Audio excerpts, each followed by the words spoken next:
Hello, everyone. Welcome back to Britton's Hangout Hour episode. I've just given up at this point. I am here today with Ben from Benghis Khan. How are you doing, my good sir? Oh, very well, very well. Nice to finally meet you face to face, Britton, or as close face to face we could get on the internet. Yeah, I've known about your channel for a little bit. I know you've done some stuff with Colin, who I've become friendly with. I also had an episode with him a while back. But um, you are another booktuber. How are you doing? How you doing today? Pretty good, pretty good. Man, you've been able to do like dozens of these things. I've just started kind of getting into the swing of doing these live chats, and it was one of the reasons I started the channels because I wanted to get more involved in it. Like I was just a passive consumer of booktube and like a lurker basically in the community for years, um and then I was like, you know what? Finally, I feel like it'd be fun to actually get on some of these chats and discuss the books, and I have stuff to say too. And this has been fun. This is why one of the reasons I started a channel is to do things like this. And I think I've only done one of these on my own channel, but I wanna start to make it a more regular thing like you've done. It's great. Yeah, I mean, I do appreciate that. I do appreciate that you subscribed to my channel the other day. um, oh man, I haven't watched as much of your channel as I would like, so I apologize for that. But I thought we'd get to know each other today. So Yeah, yeah. I did watch your audiobook narrator video though. That was pretty. Yeah, you're Ooh. six Oh, to do you listen to ten. audios? Yeah, Um, yeah. Sometimes I get distracted really easily, but when I can, I do. Um, I imagine you mentioned Stephen Pacey, but I did hear his First Law audiobooks, and they are just exquisite. Yeah, yeah. He might be coming up in my final video in that series in my top five. He just might make it in there. But I have all these. Oh wait, you can't see them. I have some first law books down here. You can kind of see some of them. I Oh see no, one of them. more up here. Oh, I More up see here. the original But trilogy. Yeah.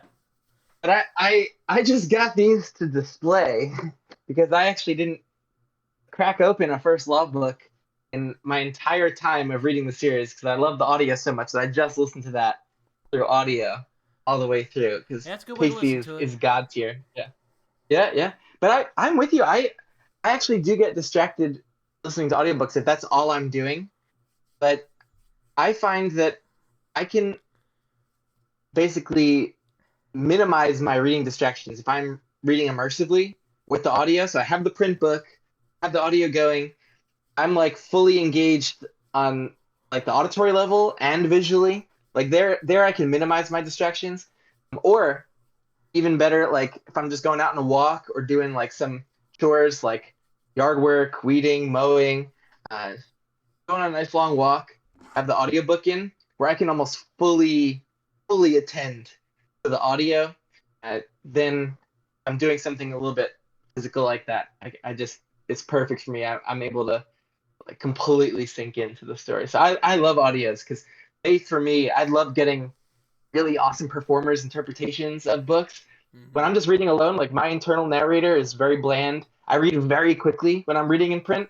I'm zooming through, and if I try to match up my speed, it's probably like 2.5 times the normal narrator speed when I'm just reading in print. But when I listen to audio, I actually like to slow down. I like to listen like 1.3 to 1.5 times around there. So I actually slowed down. I'm taking longer with the books. I'm visualizing more. I love audiobooks and the good narrators add so much to it. I've been listening every day basically for the last 5 years. Um, who's another one I like? I like I don't know if you ever heard Dion Graham, or I don't know if it's Dion Graham. Never, no, never heard of Uh, him. No. he did the Black Leopard Red Wolf audiobook, and I listened to some of it, and I really Okay. liked it. He's done other books. I haven't read any of them, but um, it's Oh, nice, also nice. That book. Yeah. it's also neat when I What's hear that? like celebrities do audiobooks. I think that's always kind of fun. Yes. But Yeah, yeah, yeah. I listened to the things they carried by Tim O'Brien because Bryan Cranston did that audiobook. And I was like a huge Breaking Bad fan. And Malcolm in the Middle, actually. I grew up watching Malcolm in the Middle with Bryan Cranston. And so he hasn't narrated many books besides the things they carried and maybe like his own memoir. But he did an amazing job with the things they carried. And also the Piranesi audiobook by Chiwetel Ejiofor, the very famous Oh actor. yeah, I just And he read Piranesi. I actually just finished that recently. I haven't heard the audiobook, but I know of the actor. He was in 12 Years a Slave, Serenity. yeah. I still need to see Firefly, but I know he's in Serenity. But it's great, like actors who are very, very serious, like professional things actors like that, like they're gonna bring awesome performance chops to the audiobook, and he did an amazing job with the Piranesi one. Jeremy But Irons, yeah. Lolita was really good. Ooh, ooh, okay. I can imagine that. I've seen Jeremy Irons in a bunch of stuff. Yeah. I mean, you can imagine Lolita. just I his. read that book a while back when I was in college, actually. Man, I've been on a very interesting reading journey, well, and life journey in general, but like I was just very much just reading like all sorts of nonfiction, literature, history, social science stuff throughout college. Like it, except for when I was on like break from school, I definitely didn't pick up any books for pleasure. And then Mhm. it's only after college I was like head deep into literary fiction and some classics, um, and it was only eventually as my reading habit was just starting to like peter out that I discovered modern sci-fi and fantasy that just got me so engaged back into reading again. But you're still in college, right? Yes, I am. I'm in. Yes, yeah, I am. I. So that's fascinating to me because like I feel like you are wiser than I was back then. Like I it didn't occur to me that I should still kind of read for fun and that would be enriching. Like I was just so obsessed with just like, my classes and reading endless academic nonfiction. I should note it's not easy. At least like the semester I'm in right now. Oh my god. Like one time I'm like, okay, you know what? I'm gonna make some time for myself. I go to work, but I get along with everyone at my work, and we just end up talking about stuff for like 2 hours. So yeah. Wait, so you work and take classes right now? I work at my college's newspaper, so I mean, it's not Oh, really. okay, okay. Ah, yeah. Yeah, it's But I'm amazed that you just have the wherewithal, the time to be be cultivating your own reading hobby, being a booktuber, like I'm this really trying, this man. didn't occur to me until it didn't even occur to me to start doing this until I was already settled into kind of like boring routine kind of adult life. Um, so yeah, props to you for doing all this stuff and figuring out like, oh, this could be fun to really cultivate my, my hobby and to get into this booktube world. And um, kudos to you for being able to just like split your time and attention and efforts and not just get like sucked into a college bubble. So that's Yeah, because most people on booktube are college graduates. Like they're in their mid 20s, late 20s, very common for like my generation, like mid 30s, and a bunch, older than that too. Like, I don't know many people in our fantasy booktube sphere that are still students. So you're a bit of an outlier, and it's great. It's very cool. I think Liam is a student as well. Have you ever seen Liam's Yeah. Lyceum? Oh yeah, yeah. Run across a few of his videos. Yeah, he's a good dude. Yeah, I know. He But yeah, no. he mentioned to me But the other day. Oh, if I sorry. didn't know you were a student, like if you didn't mention it, if I hadn't heard you mention it, I think I just would have assumed you were older just because No. you seem very intellectual and articulate and just like someone who's lived more years on this planet. Oh, I try. I mean, it's. If you've ever seen my, I'm always. It takes a couple of tries on my YouTube channel before I put up a video. So yeah, it's pretty good. But cutting back to audiobook narrators, I do think it's fun when like celebrities do it, like actors. So I've listened to a few of those. I listened to. Did you ever watch Dexter? I did watch the first 2 seasons a long, long time ago. Well, Michael C. Hall did a Pet Cemetery audiobook that was Ooh, fantastic. ooh.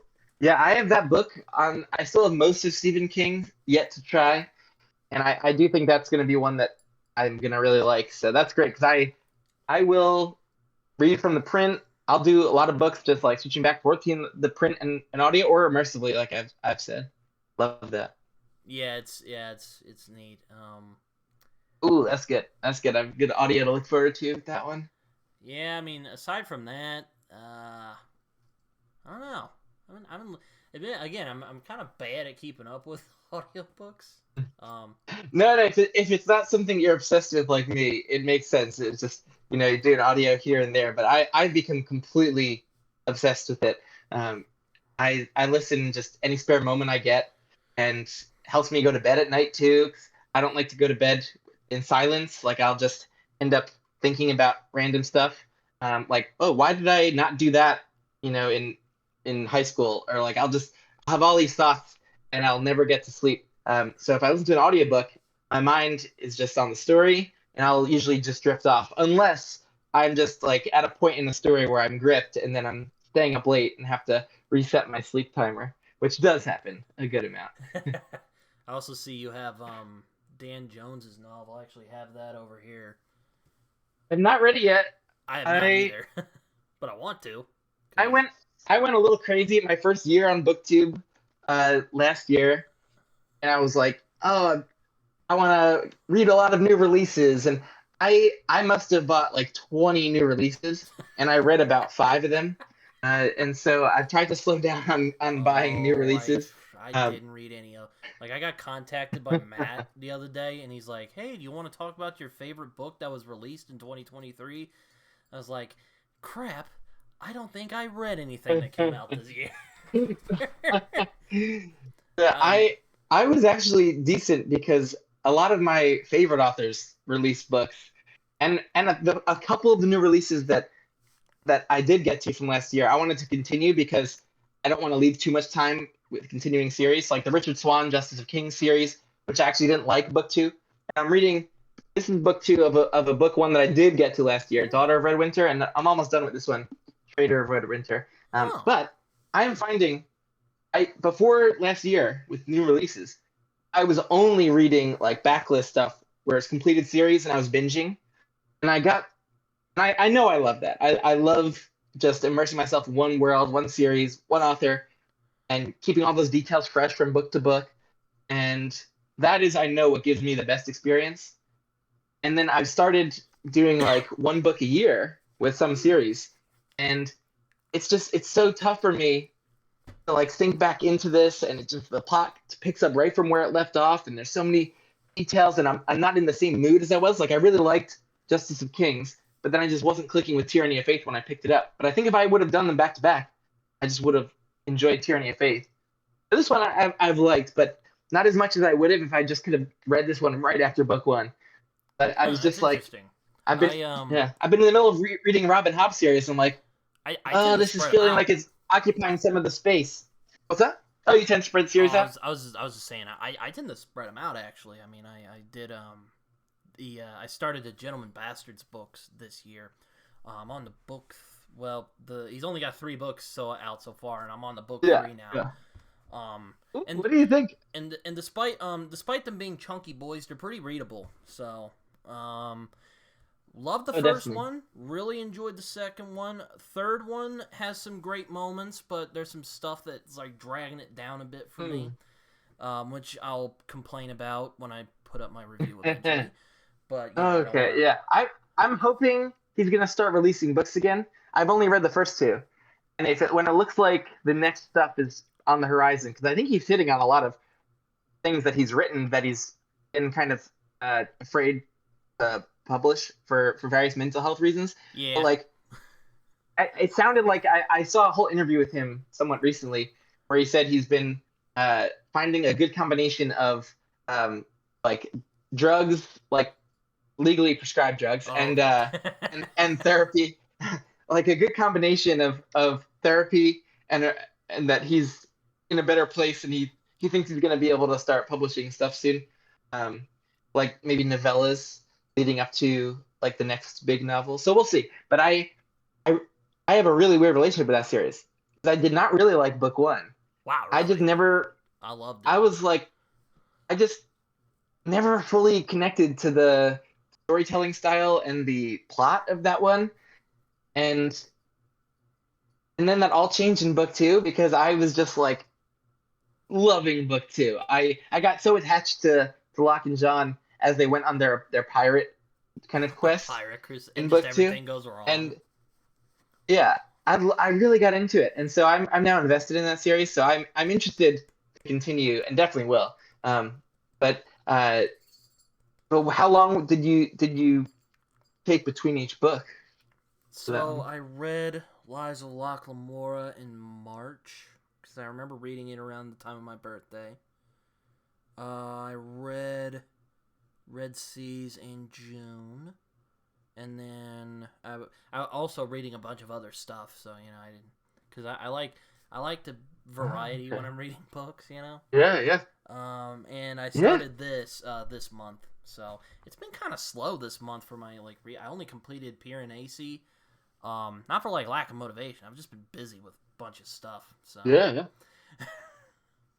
And you're constantly doing live chats. I mean, you're busy on the channel, and you got school going on. Fit in reading. That must not be easy.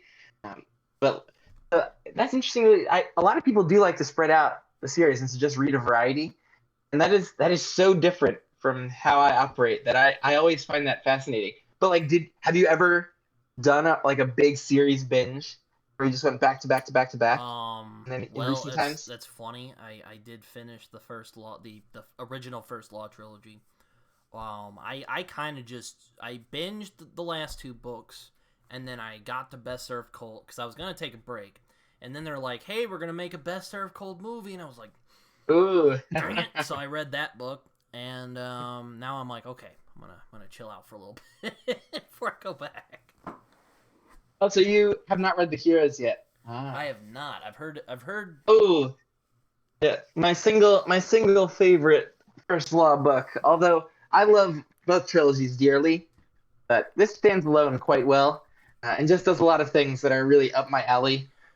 Like a whole kind of novel around one big kind of centerpiece battle, and following people on both sides of that. Like that is a type of story that I really just connect to. I've seen growing up, I tended to, I loved going to the movies, seeing all kinds of movies, but war movies in particular were usually the ones that just compelled me the most.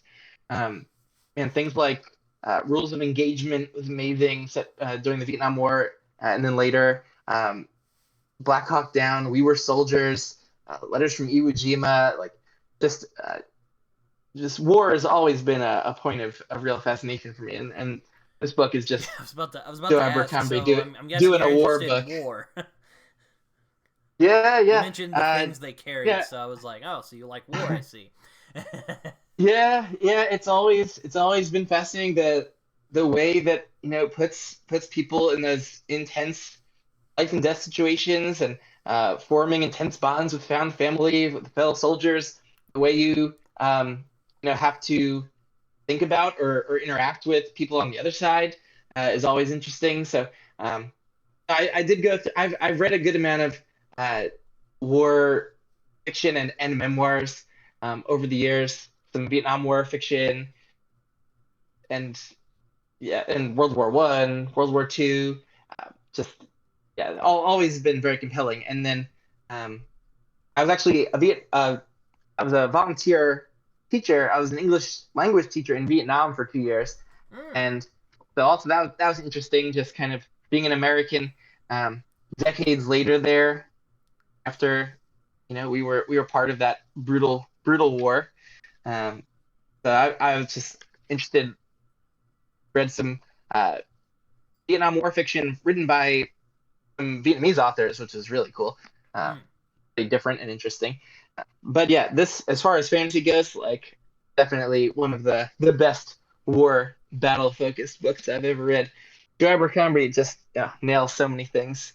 But so I'm kind of curious, like where you're at in terms of how you approach your own TBR or choosing what you read. Because, like I said, I went through just a period where I was ignoring fantasy completely and just like hitting like classics, literary fiction, things that I thought were for serious intellectuals.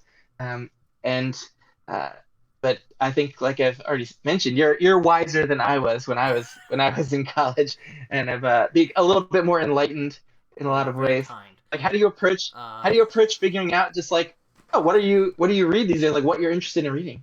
Well, you're very kind, but I don't know. It's kind of weird because I'm weird because I have a friend named Jason, and he just he has these read-alongs on his channel, and he'll just have people pick random books, and he'll choose one to read, and he'll just read it. I cannot do that for the life of me. Like, I mean, like sometimes I'll pick up a book just because I'm like, you know what, I feel like it, you know. But Yeah, yeah. like, I like to if I'm really feeling like reading something, I'll just pick it up and I'll go through. You know, you mentioned you're a fast. I'm a fast reader as well, so I'll just I go through them. Um, it's yeah, it's interesting how I pick. It's kind of like sometimes I don't really do TBRs because it's like, man, it just makes you want to, I just kind of do them in my head. I'll be like, okay, what books do I want to read? And then I'll just read as many of them as I can, and then, if I don't read all of those books, I'll just, I can just wait and keep doing that. Do you like? Are you much more? Do you feel yourself drawn to certain genres right now? Like you're obviously reading a lot of fantasy. Do you feel most drawn towards that genre compared to more like realistic fiction? Well, I mean, I've always enjoyed, like the fantastic ever since I was younger. Um, I mean, when I read fantasy, I want to go to a different place. It's not quite Hmm. our world. I find that really fascinating. I mean, the genres I generally like the most are probably fantasy, science fiction, horror. I like crime novels a lot, and I mean, I've read classics. There's some I've enjoyed a lot, and there's some I don't. um, Yeah, yeah. like I read The Catcher in the Rye when I was younger, and I was like, "What the hell? No!" Bounced right off of that.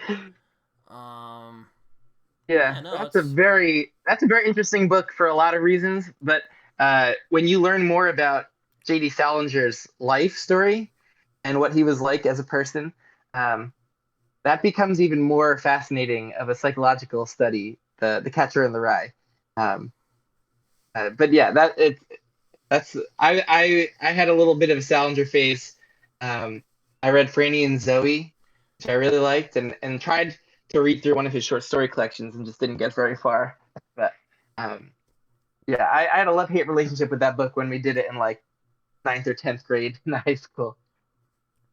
yeah. I mean, The I also like genre blenders a lot. So, like a horror Ooh, fantasy or a sci-fi noir. I enjoy those a lot.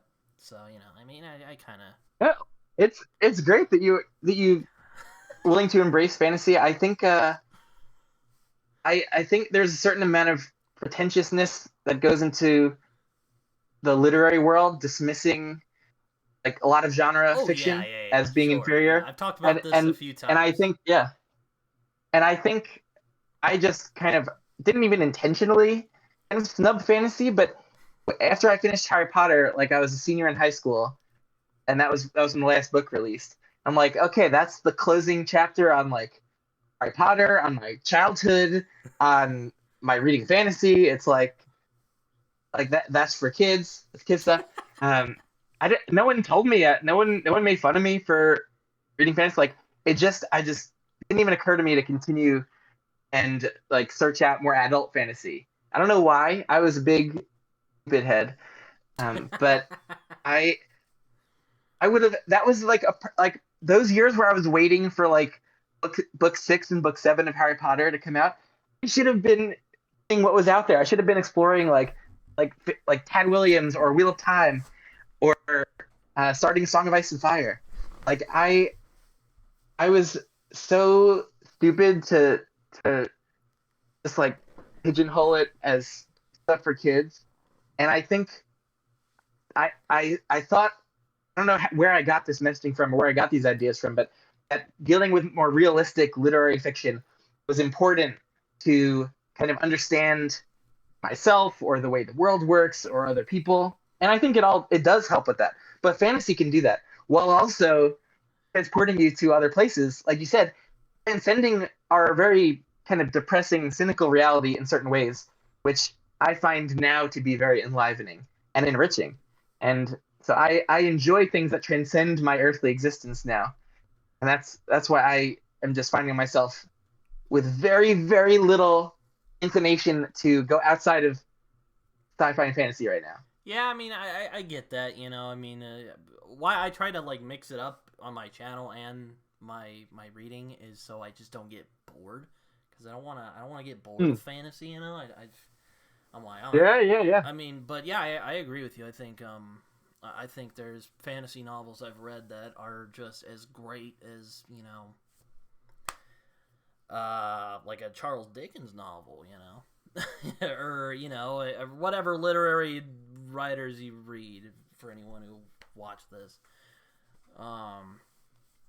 Yeah. And then there's, of course, the absurdity of that some of the people that are respected in the literary world are actually fantasy writers, but it's either called magical realism or it's Shakespeare, who for some reason is not counted as fantasy. I don't know, but it's very weird that things that are fantasy are just not considered that if people do want to take them seriously. I've always found that strange, or at least since I've gotten into the fantasy reading community. Do you mind if I cuss a little bit here?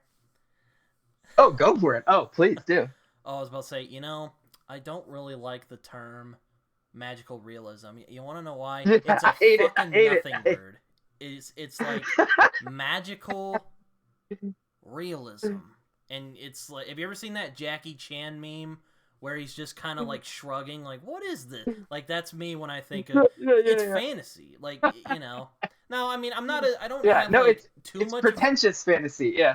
Now, I don't have too much of a grievance against it. I mean, but it's kind of like with comics and graphic novels. I find it's a very self-conscious term. Like, I think it's like, just say you like fantasy. Like, it's okay. Yeah. Like, there's no shame in it. Yeah, but it's a magical realism is a way for the literary fiction crowd to actually enjoy some fantasy in a little variety and to not have to admit that they're reading fantasy.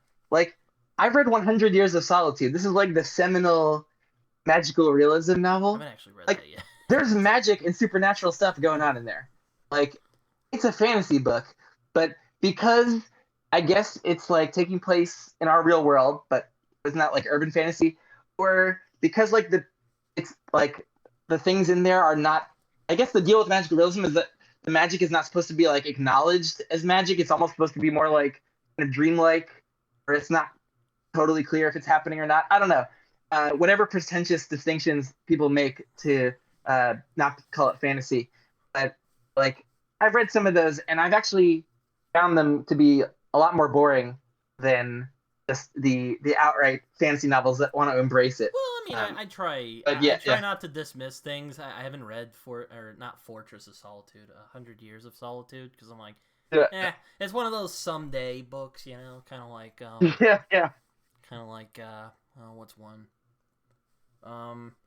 One Infinite Jest is always a someday. Oh my gosh! Someday novel I was for me. just about to say that. I was like, one I've wanted to read for a long time, but I just never got.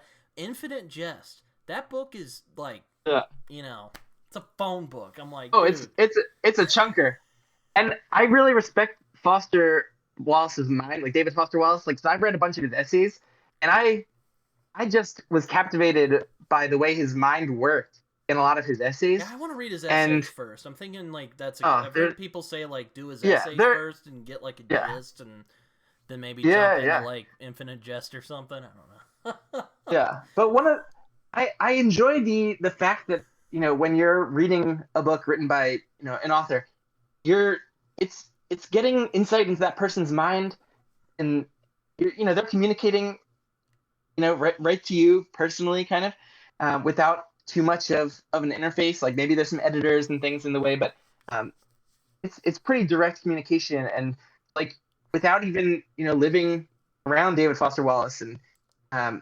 interacting with him, I can get a feel for inhabiting his mind and being inside his thoughts and seeing how he thinks. And he is one of those just like kind of towering intellectuals who just looks at the world in a very interesting, sophisticated way. And so I just want to read Infinite Jest so I can just like see what he came up with, even if I don't Yeah, end up it's. loving every part of that book.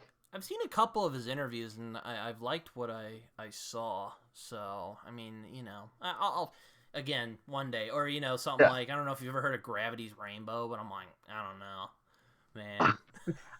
Yeah, that was not for me. I read no, I should say I tried to read his very slim novel Crying of Lot 49, and I just got nothing out of it. Like it was just a nothing experience for me. Like it wasn't intellectually interesting. I wasn't engaged with the story or the characters. Like if I'm not engaged on like in the immersed kind of story level, like where I'm interested in the characters' plight or their journey or conflicts, or I'm interested in this plot, or interested maybe in world building details and cool settings. Hmm. Like you often get a lot of that stuff with fantasy, all of it, a lot of times. Um, that you at least want to be intellectually engaged. Like, oh, there's some interesting ideas here, or just like what is like you want it to be engaging your mind. If it's not doing any of those other things that I want stories to be doing, but yeah, that book wasn't doing any of it for me. And so I think for a lot of people though, like Pynchon or other authors, like we connect to different authors and different voices and different Oh minds, and yeah, like Pynchon is just not someone I just don't think I relate to what he's doing, what his mind and what he's trying to say. I've flipped through Gravity's Rainbow in bookstores to try to read some pages here and there, and um, it's just it's like a fever dream kind of book, I did read his. and I have a tough time with that kind of thing. I did read Inherent Vice from him this year as part of my Ooh. aforementioned friend Jason. He did a read along. He gave up on it because whatever. But I finished it, so that was an interesting experience. I've not been high very many times in my life, but I wonder if it feels like what it was like when I read that book. Yeah, I am aware of that. I didn't see the movie, but I remember seeing some trailers for the movie, and uh, I didn't know at the time that that was even a Pynchon book. But um, yeah, so there's a lot of different reasons to read.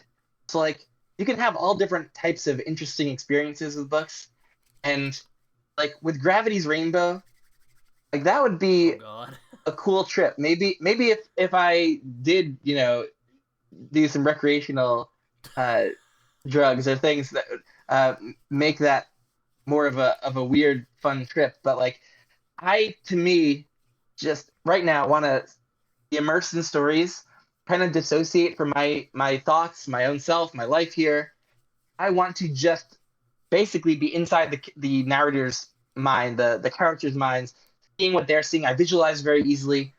I enjoy just sinking in and forgetting my own life and not analyzing as I read. And I know that a lot of people are just like constantly kind of analyzing as they read. Like, I don't want to be having my own thoughts about the text. Actually, I just want to be having the characters' thoughts. That's why I'm reading these days I because I it's find, yeah, I don't know if I could do that. When I read, I'm always kind of like, I always feel like I'm in conversation with it. I'm like, okay, what's it saying? interesting. Like, Like, you feel like while you're reading, not a literally lot of times talking. I'm not are you talking to it. consciously?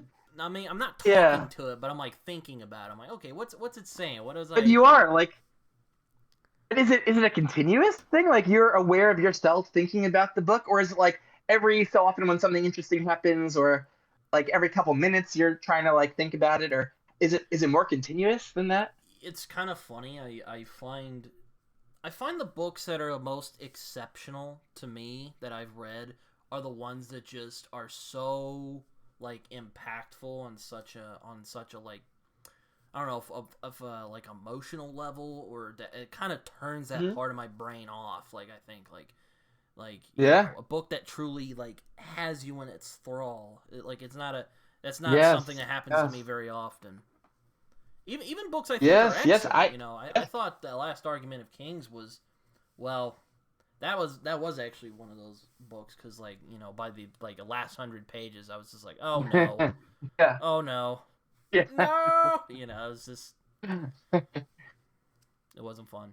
Oh, one of my most dramatic endings ever was the end of Last Argument of Kings. Just shocking, and uh, man, I love that. But I agree with you though. I want to be in the book's thrall, like, and just even a lot of my 5-star reads. Like, I try to give 5 stars to those reads where I'm just gripped, and I don't want to be doing anything else besides reading that book, like in my free time or when I'm working or don't have free time. Like, I want to be thinking about the book or like wanting to get back to it. Yeah, and but the ones that truly like bring me in wholeheartedly, they're on the rare side. And I could think of some that did it, like, oh, the last two books of the Three Body Problem trilogy, Oh Remembrance of yeah, Earth's Past, like I've those heard those a two lot of did it.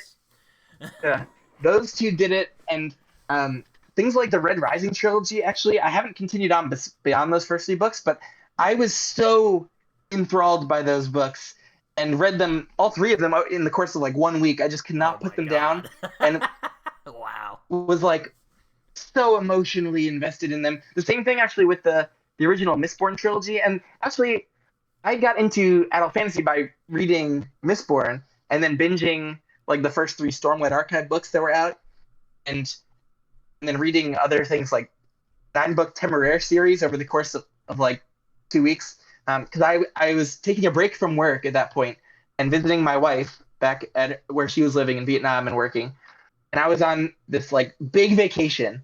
And for while she was working during the day, I would go to a cafe where they had hammocks and great coffee, and I was just reading for like hours and hours every day on the hammock, nothing else to do. And I got through like all of those Stormlight books, Temeraire books, like, and I was so into them and emotionally invested. And those types of reading experiences are truly spectacular. And I'm still searching for that all the time. And when I'm not feeling that emotionally enthralled, I'm always a little bit let down. Yeah, I mean, I learned about the romantic poets in high school, and I've also talked about it with people who I respect. And there's often a concept in a lot of their poetry of like the sublime. Like that's kind of what Mm. I know that probably Mm. sounds so like I'm getting. I No, can just that sounds I can see the eye rolls right now. But I'm serious. no, no. That It's I'm not. I don't tend towards like a cynical nature. I do. I really I kind of my heart is also with the romantics, and looking for the sublime, whether that's in art or in nature. Like, I've gone on some amazing hikes in my life, like in New Zealand, in Switzerland. I've been lucky enough to go on some of these amazing trips, and whether it's amazing vistas in nature or a harrowing work of art, uh, there is something to that romantic poet notion of the sublime. And Mhm. um, yeah, like life can be a little bit depressing and mundane in our Oh day to yeah. day. I mean, Where and yeah. yeah. I guess it's sort of like I hope that there is something more than what we have. So I get what you're saying there. Yeah, the it's thing like is, yeah, sorry. I am not religious, and so I know a lot of people kind of get that into their life, normal kind of diet. Um, they get the sublime a bit through religion and everything that has to offer, and those stories that are part of their religion and ideas about what is beyond our reality that we can experience and see. But I don't really have any of that, and so um, I I look to the beauty that we have around us that I can see Hmm. and experience. And luckily, if I'm not able to run on over to Switzerland very often, I've only been able to do that once, and through a wealthy friend's family taking me there on a trip with them. Um, but without the ability to do that on a regular basis, like escaping into books and amazing films and TV shows. It's been more books for me recently, but that's where I try to search for the sublime um, Mm-hmm. and man, I don't think that I have terribly long to live on this earth in the grand scheme of things. Like even if there is an afterlife, I don't likely think that we'll have our same consciousness and memories, and it'll be just a continuation of our current self beyond. So, and like our time is very valuable, and I want to make the most of it, and that's why I take my reading hobby very seriously now. Like Yeah. when I spend like a few weeks reading a book that I felt like was just not worth it, like it did not provide me any emotional experience or new ideas to mull over that are interesting, or just even a fun time, then I get pretty angry. And luckily I try to filter my TBR and reads through people who share the same taste. So I stack the deck to try to avoid that, and often rely on familiar authors and series to that I know are going to be hits. So I don't have too many of those bad reading experiences, but I've had a few in the last couple of years, and man, they leave me very salty and angry. Yeah, I read a book called The Devil Takes You Home, which I actually have back here. Let me actually pull it out. For some reason I haven't gotten rid of it yet. I don't know, but I hated this book, so yeah. Let's put that over here. Just I don't like to DNF. I'm a little bit OCD. I like to finish what I start, and to know for sure that a book that I have the full opinion of it, like that nothing was going to change my opinion. Or sometimes I end up do liking things as they go on. Although that's rare, but yeah. So I read the first Binding book, and I've since sold it to a used bookstore. But isn't that the and one that rips that one off? I Isn't that the one that rips off the Path to Killer Process Chronicle, book? yeah. Yeah, but I had never read King Killer Chronicles, so I wasn't noticing any of the ripoffs. I was just noticing how bored I was in every single section of that book and hating my time with it. But unfortunately, my friend who reads fantasy, and going back many years, he finally asked me like to do a buddy read with him. Like, oh, what's something on your TBR that's coming out? And I had seen Hetrick Leo just give a rave review of the first Binding that he'd Oh read dear. an arc of before. And I've liked a lot of things that Patrick loved in the past, so I built up some trust. I know now that our tastes don't perfectly align, because some of the worst reads of my life have been ones that he's loved, like the first Binding and Skullsworn by Brian Staveley. Um, but I They're not recommended always this gonna book for us because land. I was like, yeah. But I was doing this as a buddy read with my friend, and he had the same experience as me. Like we both hated it, but we both just stuck it out through all 800 pages, and man, that was rough. And I still see other people that are really enjoying it, and it's a great reminder that uh, there is no possible way to, I think, objectively rate the quality of a book, because I feel like in my heart of hearts that this is just an inferior book that is not worth people's time. And then I see lots of people just loving it, and it did enrich their lives. They did grow attached to the characters and become engaged in the plot. Um, and so I have to square those things. And I actually want to talk to you about this objectivity and subjectivity, because I did watch your Oh, whole I was about to chat say. recently with Jordan from I was about iWizard, to say. and I actually was talking. I talked with Jordan from iWizard from like a month ago. Very interesting man. I hope to talk to him again at some point. But we were actually talking about that because he made a yeah, video on his channel called Objectivity and Art. What's hilarious about that conversation? We didn't even talk about fantasy throughout the entirety of that yeah, conversation. I yeah, was just, yeah, because it's funny because we both had come from like similar backgrounds. So just in terms of Mhm. what we'd done, and we just talked about that. Didn't even talk about fantasy, Yeah, yeah, yeah. but But I'm curious to get your opinion, because actually throughout that chat, it was mostly like you were being a great host and like getting Jordan to talk about his ideas, but he wasn't giving it so much space to kind of join in. And I think when someone presents very strong opinions, also like on the spot, it's it's kind of aggressive in a way because it's on deeply complex intellectual things, and it's not giving the other person a chance to really like mull them over and challenge them or argue with them. Like it kind of yeah, it's a Well, strange sure. thing a little Yeah, bit. I get What that. was happening during that conversation, but I was curious what you were thinking about that because I don't know if you've read Zen and the Art of Motorcycle Maintenance, but that's an amazing book. If you haven't, I've heard of I'd highly Zen recommend and it. the Art of Definitely one of the Writing best. from Ray Oh yeah, Bradbury. no, uh, this guy might have taken the title idea from Bradbury. I don't know, but Robert Pirsig. The book is like some of it takes place in the present, where he's like this father who's going on this cross country motorcycle trip with his son, who's like 10 or 12 or something, and they're going with a couple other friends who love motorcycles, and uh, like part of it takes place in this present day, and then part of it is a flashback to when before he was a father, when he was like a college professor of Mm. writing, and he had like the character, and I think probably the author had a philosophical crisis around this question of quality in art. Like, is he it was driving him crazy, like how to kind of explain quality in writing to his students, and Mm-hmm. he came to the conclusion that it was just a matter of like you know it when you see it kind of thing. And he almost presents this whole kind of philosophical system to wrap our minds around objectivity or subjectivity and quality, and that quality is almost this third thing that exists beyond subjectivity and objectivity that we as humans can kind of tap into.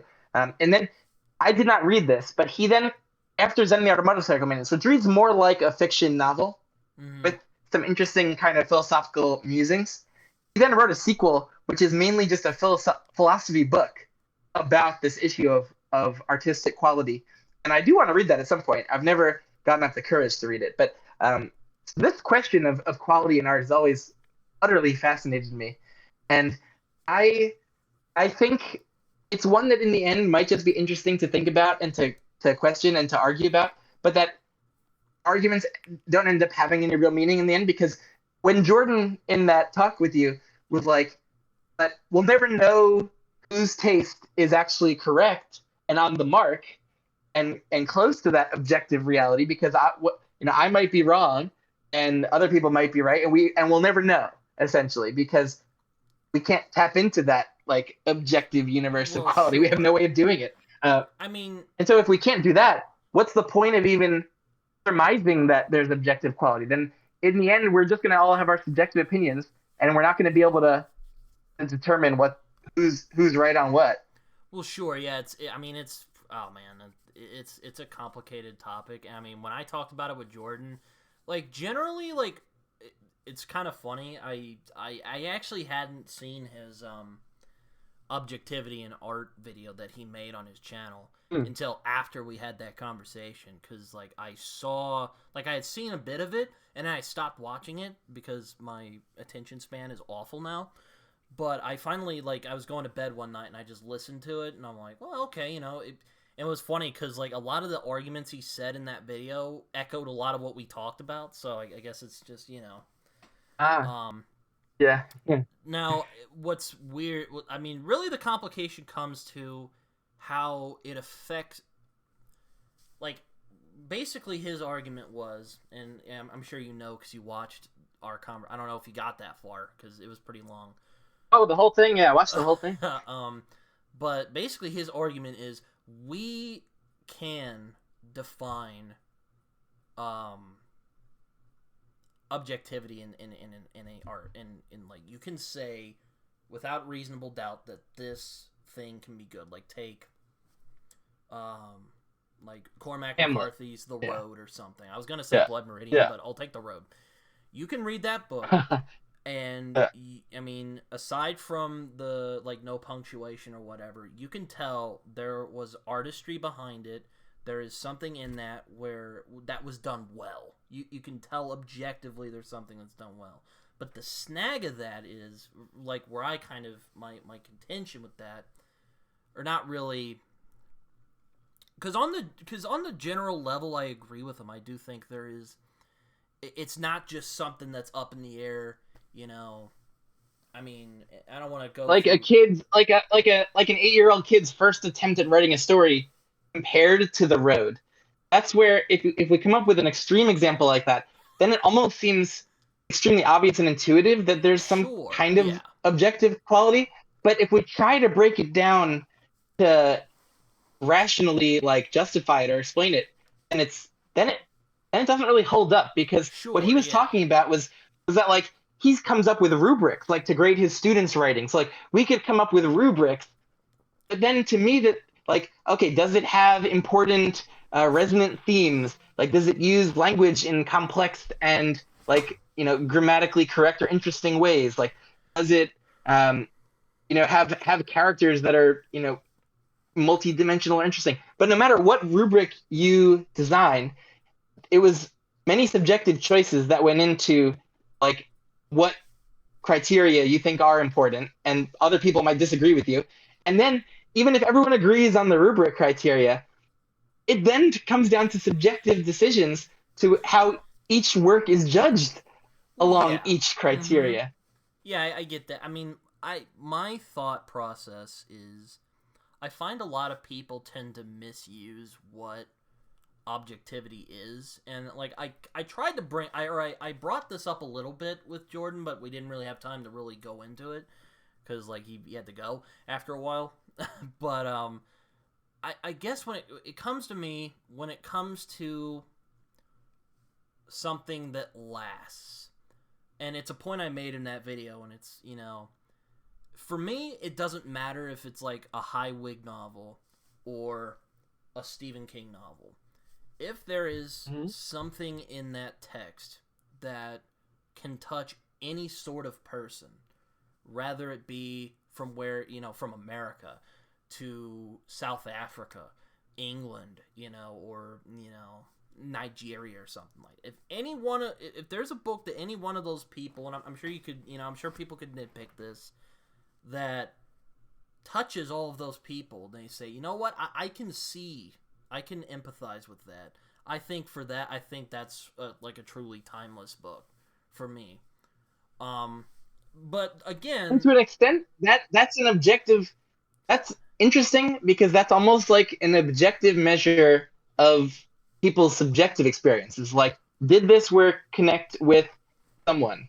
And if it did, if someone's honest about that, or if we don't even care, but if we're just kind of looking at the objective reality of what's happened, um, then that's interesting because I do feel like there's some objective levels that there's not many things that I think are objective with art and books, but what's objective in a book? It's how many words there are, kind of what are the characters, what are the kind of summary of narrative events. There's not too many things that are objective, and I do think people probably misuse that term or yeah, no, don't fully definitely. I wrap their mean, minds around just I around mean, like the true meaning of like deep objectivity, because Jordan's example about why he said Shakespeare was objectively great, like it has like timeless themes, but like almost every novel is written with themes that people might call like timeless or deep human themes. well, sure, yeah. I Like, mean, yeah, well, yeah.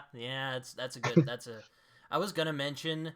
I mean, also kind of not really an issue, but I find where people can kind of misstep really is that they miss.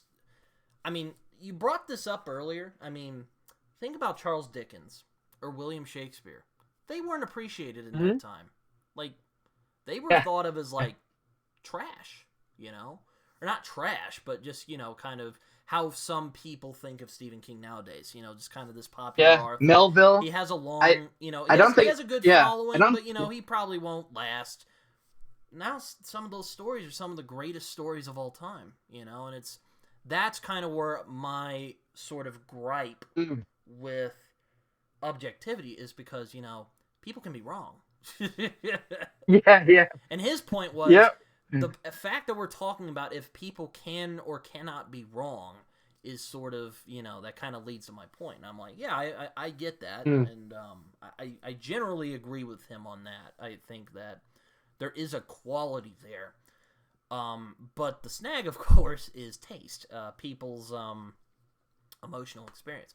Now, I mean, I utterly Hmm. despise Terry Goodkind's Sword of Truth, but I can tell you right now, there are people out there who unironically appreciate those books. I am sorry for them, but they do. And, it touched them in ways that it did not touch me, and I get that. And to be honest, I don't really just have an like, argument just with like, that. just like, you can be sorry for me that I don't enjoy eating mushrooms or seafood. Like a lot of the greatest food dishes like in the world are involve seafood or mushrooms, and people might feel sorry that my taste doesn't align with these supposedly great things, but with whether it's taste or art, there's a certain matter of just personal preference that determines what we connect to or what we enjoy. And yeah, I'm right with you. I like with the first binding thing. Like I haven't read Sort of Truth, but heard so much about it. I almost feel like I've read it. But it's like, it's not good. Like yeah, it's like it's written I, competently, but yeah, it's just, oh man, it's just not a fan. We'll put it that way. yeah. Because that's But wait, yeah, I agree that like the things that I hate, I kind of, I almost feel the same way as you. Like I feel bad for the people who like enjoy or don't see what I hate about it, but I should let go of that. Like if they're enjoying it, if they're getting something out of it, and then I should be happy for them. well, yeah. And yeah, I'm not one of those guys because like one of my pet peeves in criticism is when someone just basically is like, "You're wrong," and I'm just like, well, "Okay, why?" And then like act like they're better than me because they think I'm wrong. It's like, eh, it's slippery, man. And I mean, I don't know if you yeah. watch Raph Blue Text on YouTube, but like his like Oh, a Jordan's little bit, yeah. video on objectivity and art, like it pissed him off. Either that or I don't. Sometimes I don't know when he's being serious or when he's joking because I don't know. He's just very dry. But Yeah, yeah, yeah, he went on his video and just went like, "No, people's tastes are gonna be different." And I'm like, I get yeah. that. I even showed him the video and he was just like, "Oh man." So, I am curious. I wanna dig into your own fancy taste a little bit. Um, I saw you read Perdita Street Station recently, and it's like you're definitely reading some authors and some things uh, that I have not read, that I've not gotten into yet. Like haven't read any Mayville yet. Um, I'm kind of curious. Like, what are you really connecting to these days? Well, you mentioned Gentlemen Bastards and Scott Lynch, and I like the First Law a lot. I mean, I do like the popular stuff. I was gonna mention earlier there's a line from I think George R. R. Martin. I think he was paraphrasing Shakespeare, but he said, a man who reads books lives 1,000 lives, but a man who doesn't read any just lives once. And Amen. Yeah, and I like that. I'm like yeah, yeah. I like that line. Absolutely, It's a good one. absolutely. Yeah, no, I've man, when I was reading a lot of really disturbing literary fiction, Oh my um, god, what were you I then reading? I now think back to like I'll try to call up some memories, but I now think back to like when if you deeply really empathize, with these POV characters and narratives, like, and you're living all these really interesting lives, like, it can be fascinating to inhabit like the darker kind of characters or side of humanity, but I also sometimes think about like, oh, what does that do to us? Like, am I do I become a better person kind of through osmosis by inhabiting more heroic, really decent, good-hearted characters versus the ones who are extremely selfish and morally questionable. So, like as an example, I read a lot of J.M. Coetzee novels. He's a South African author. So like Disgrace Oh, was one. That's Mm. really intense. I read a good amount of Philip Roth novels Oh God. back in my those college years. Uh, let's see, like I um, I only read The Plot Against America, and I bounced off ever since. Ugh. You want to hold on. yeah, I'll yeah, get one of my books out. You want to read a better version of Philip Roth? Michael Chabon. I don't know how to pronounce him, but I quite enjoyed yeah, yeah. his. No, I enjoyed I his read one of his books. exploration It was good. Yeah, of the Jewish experience a lot more than I did Roth's. But again, it kind of goes to taste. yeah. No, like you inhabit some of these people, and I do recognize that there's a difference between characters and authors, and the authors are not necessarily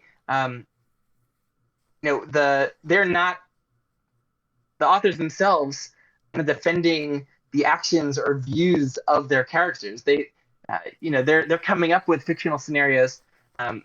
But like I haven't read Cormac McCarthy's Child of God, but that's I know an example of one where It's actually just like there's my no least question favorite of that his books. that, that this is like you're inhabiting a character that is completely evil, and it's just Mm-hmm. there's no question about it. And I Blood think Meridian too. Like I all the yeah characters in that I novel have are not read that one, either but I bad yeah. or evil. Like And I do question like the value or the worth or what that does to us. Like I've seen some really dark things in terms of like dark things happening in movies or TV shows, and and when you experience something, when you see something or when you read something, you can never unless you can erase your memory somehow. I know I can't. Like that stuff sticks with you. It leaves imprints, mm, and I sometimes think about like do you want to experience all of the things that humans have come up with, or is it better to stick with the more heroic things? Like even First Law and Joe Abercrombie, a lot of the characters are still, even if they're not completely morally righteous, they're still trying to be better, trying to do the right thing, trying to overcome their demons, their conflicts. Like get over like even the grimdark stuff in fantasy is very much I think on the optimistic, hopeful side, the not the cynical side, compared to like literary fiction, I the don't know. I darker mean, stuff. First Law gets really dark. Like especially towards the end. Like um Yeah, with the power that behind it all, and um, like some of the character arcs are really really cool and circular, and but like Logan Ninefingers, for instance, like he has this demonic, violent side or where like whatever the it beast is. comes out, whatever it is, yeah, and but he's trying to turn over a new leaf. He's trying to be good and mentor others, and that to me is an inspiring character, someone who's not just accepting of that they've done bad things and they're just they're bad. They're going to continue to be that way and kind of embrace it. I really connect to that character, and actually a couple of the others in the series are kind of similar. Like Glocta, also similar-ish, I think, kind of inner character conflict and arc. Yeah, he Um, reminds me of Tyrion. I think that's why I like him a lot yeah, because they're both kind of Jamie, these. Jamie Lannister, yeah, No, I said Tyrion, but they're kind of these just. Also, yeah, a little of Jamie is basically if Jamie got horrifically tortured, just yeah, battered. yeah, yeah, yeah. Basically, if he didn't just lose his hand, because Glock did. Oh, but Yeah, yeah, yeah. Oh, no, yeah, Tyrion, you're right. but Similar I kind of find them thing. similar Yeah, because basically they're both looked down on as like these just ugly, basically ugly equals evil, just bastards, and they're not. But I mean, I think really where they are the most similar is that they just kind of they get beaten down so much that they just decide to just go with it, just go with the. I think that's what makes them tragic, ultimately. yeah, Um, absolutely.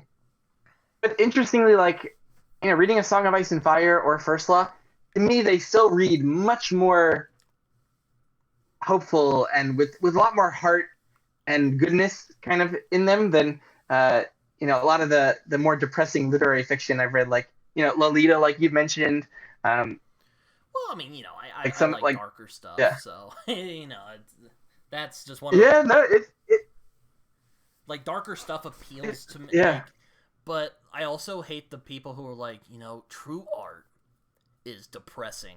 And I'm like, not always, I mean, Yeah. I could read We can have different. Yeah. I mean, I haven't read Legends and Lattes, but I'm sure there's fun stuff in that people can connect with. It doesn't always have to be just dark. There are. Yeah. Sad. Gloomy. There are. Even in Legends and Lattes, there's some. There's shit on the walls. It's not just like a happy, cozy read. Like there's some, conflict in there and some suspense and some possible darkness around the corner and things like that. Like, but even if it were just happy and cozy, like there's a place for that too. And we should try to have different experiences and explore different parts of ourselves. Literature is not just for me. Like literature isn't just one thing. It's a bunch of experience. Yeah. It's like you said earlier. It's almost like you're looking inside of the author's head and seeing what's in there. And in turn, kind of like opening ourselves up and picking ourselves apart and seeing things reflected back that we might not have noticed were within ourselves as well. I have always found that fascinating when I feel like I can see myself reflected in certain characters or in certain thoughts that I see in inner monologues and or just characters like on the more heroic fantasy side, like in Faithful and the Fallen or like Legend by David Gemmell, where like I see heroic characters and heroic inner monologues and speeches and things that make me want to be better or to be more like that. Yeah, Spider-Man. And that's inspiring. Yeah, there we go. Yeah, it's inspiring. So like we can be inspired. We don't just have to, look at ourselves in the mirror and see the darkness. We don't have to constantly like be like, look how shitty you are. Like who wants to hear that? I don't want to hear that. I mean, I'll look sometimes and be like, wow, people can be shitty. That doesn't mean they necessarily are always shitty. It's just. Ugh. Yeah. I don't like absolutes. Let's put it that way. Yeah, I'm right there with you. I think people often, are drawn to absolutes, and because they are comforting, very attractive because it can make you feel like you know things for certain, and that gives you a certain sense of comfort and power. I think over others, feeling of superiority, and ever since I've learned about Socrates, so I did a good amount of studying of ancient Greece when I was in college. That was my pretty much the thing I did the most of. And Socrates, to me, is the most inspiring intellectual figure that I'm aware of, because with his simple thought about that the one thing he knows is that he doesn't know anything. That to me, I think is the greatest piece of wisdom I've ever. Something. I don't mean to interrupt. Oh yeah. But he sounded kind of like that to me has always. It sounded kind of like you were just like, is this guy listening to me? He's kind of grabbing stuff. No. But that to me has always rung true as maybe the most wise thing I've ever heard. And I'm a natural skeptic as well. Like I just am very skeptical of anything. I usually trust my own senses, and I have not experienced very many different things through my own senses. And so I'm very skeptical of beliefs, especially, and definitive kind of statements of any kind. But Socrates' definitive extreme statement about only knowing one thing that he doesn't know anything, that really rings true for me. Yeah, I mean, it's funny because we had this like club in my high school. There was a teacher I had, and he's like, you want to talk about deep ideas, you can come to mine. I'll admit, we were really bad at reading the philosophical texts because, man, they're really hard. But we talked about Socrates, and like we talked about how he was basically tried and convicted for like corrupting the youth or whatever he was doing. And we read this one, and he basically explained it that he's basically he's basically arguing for why he should die. That's always stuck with me. Like, there's always things from that part of my life that just stick with me, and that's just one of them, just like, he basically just went like, I'm dying with my integrity intact, basically. Yeah. Oh my, what a figure. Yeah, I know. To me, I have such an easy answer to the question of like, if you could go back in time, to any time and place, where would I go? I have such an easy answer. Like, I would definitely go back to Athens during Socrates' life, and I just want to see Socrates in action. Like, I would hope to, maybe I would learn or just like magically know and understand ancient Greek before doing that, so I could understand his conversations. But I'd love to see him in action. Love to walk around Athens, see the kind of direct democracy in action. People going about their daily lives, but Socrates in particular is the one that, man, I would most wish to meet and just observe and be around.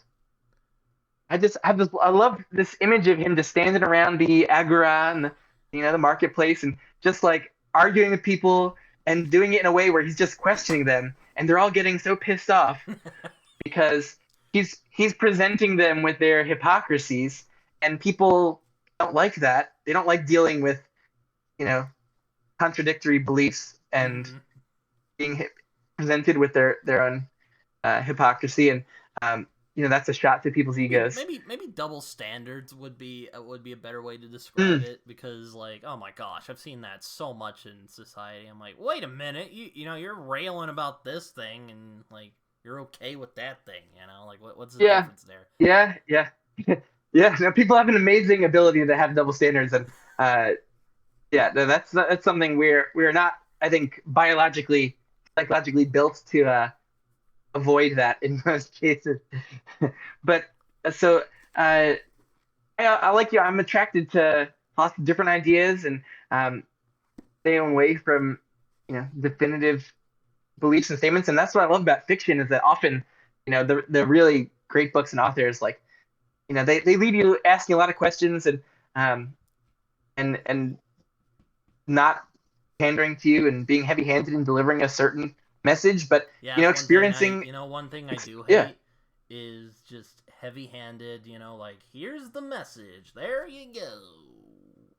Here's why I'm right. I'm just like, that doesn't interest me. I'll read. Yeah. I hate that. I was gonna ask real quick. I got that. I was getting that at the end of Lightbringer series by Brent Weeks. I feel like the series took that turn, and it so put me off, and a lot of other readers.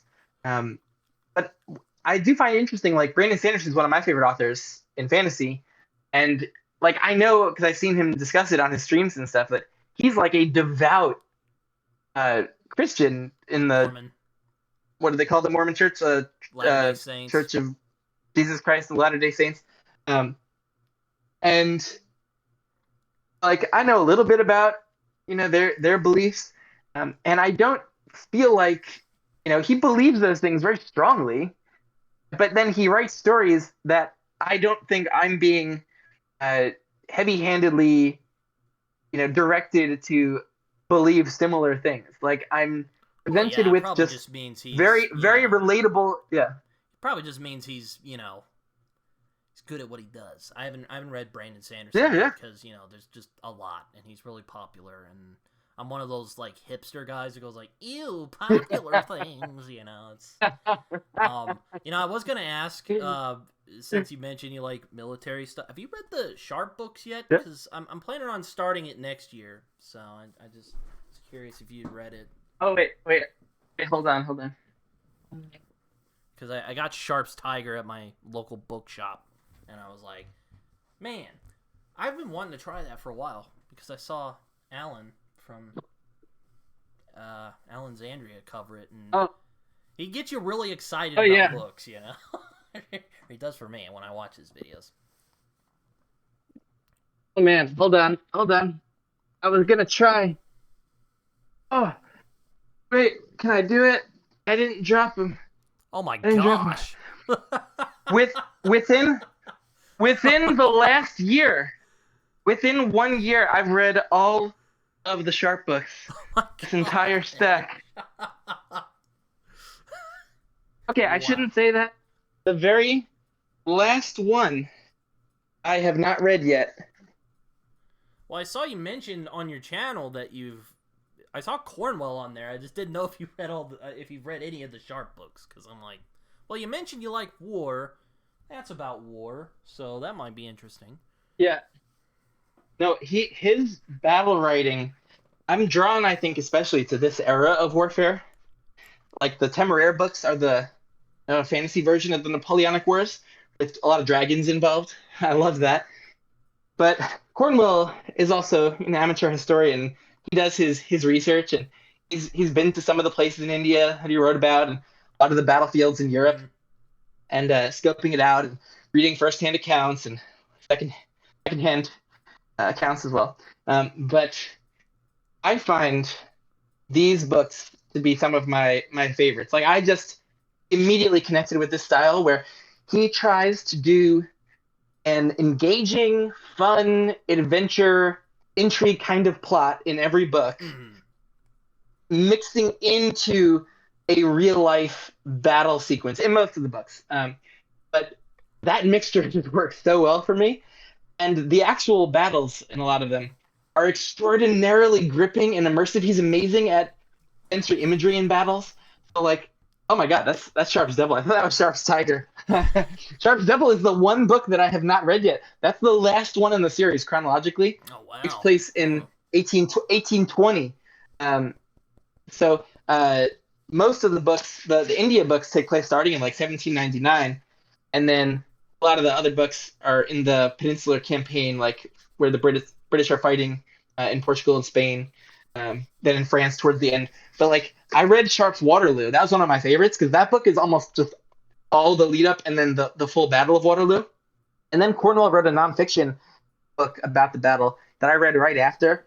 That was just so engaged with what happened during this battle. It's just so incredible, and what's going on all different sides of this thing. So I think he's incredible with battle writing. Like the some of the stuff is in India. Mm-hmm. Like in the Battle of Astay was Yeah, one of this Wellington's this major book I have battles. right here is Um, about India apparently, and apparently it's not even like the oh, first. Sharp's Like not, yeah, apparently it's the first chronological, but it's not the first one he wrote in that series. So I'm just like, yeah, yeah, I don't yeah. know. The whole Sharp series is very weird because Cornwell started his whole publishing career like in 1981 with Sharp's Gold and then Sharp's Eagle, and that happens like 1810 or something like that, where it's like in the middle of the Napoleonic War, like in the campaign in Spain, and then he basically wrote up through the Battle of Waterloo, Mm. and then I don't know the exact timeline of everything, but the series got picked up to be a TV show, and then it was very successful, and he just started publishing stuff back in time then. Like he then was publishing like prequels, like the India books, like Sharpe's Tiger, Sharpe's Triumph, and Fortress. Like he wrote those in the 90s, and they are the first books chronologically, and you definitely should read those first. And then he eventually met up kind of chronologically with where he left off or where he started with his publishing with Sharpe's Gold, and then he started just writing books that took place randomly, like took place later, took place in the middle of the timeline, and there are 23 books now. And what's nice is that now like you can read them all chronologically, and it all makes sense. He was great at like keeping the like personal character details of Sharpe kind of consistent, no matter like when he was writing and then where in the timeline the books were. So like I read it chronologically, and it worked great, and it was very consistent. It was just the weirdest thing was when you went from like the books he was writing in the 90s and early 2000s, all of a sudden back to a book he was writing in the early 80s.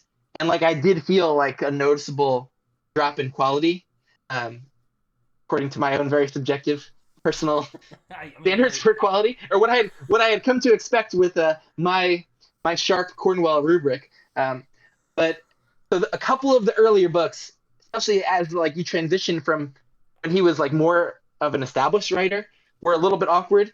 But like besides a couple weaker ones, they got good again really quickly for me. And some of my favorite reads of all time are in the Sharpe series. Like some really fantastic fictional stuff going on that was just so engaging. and with amazing, fun villains or despicable villains. And Sharpe's a real easy character to root for. He's a very smart, capable kind of rogue where he grew up an orphan in London and like has a lot of street smarts and just also a really good heart at the same time and does honorable things and treats women really well and respectfully and Oh, treats I people who heard he's are kind of a also honorable and respectful scoundrel. really well.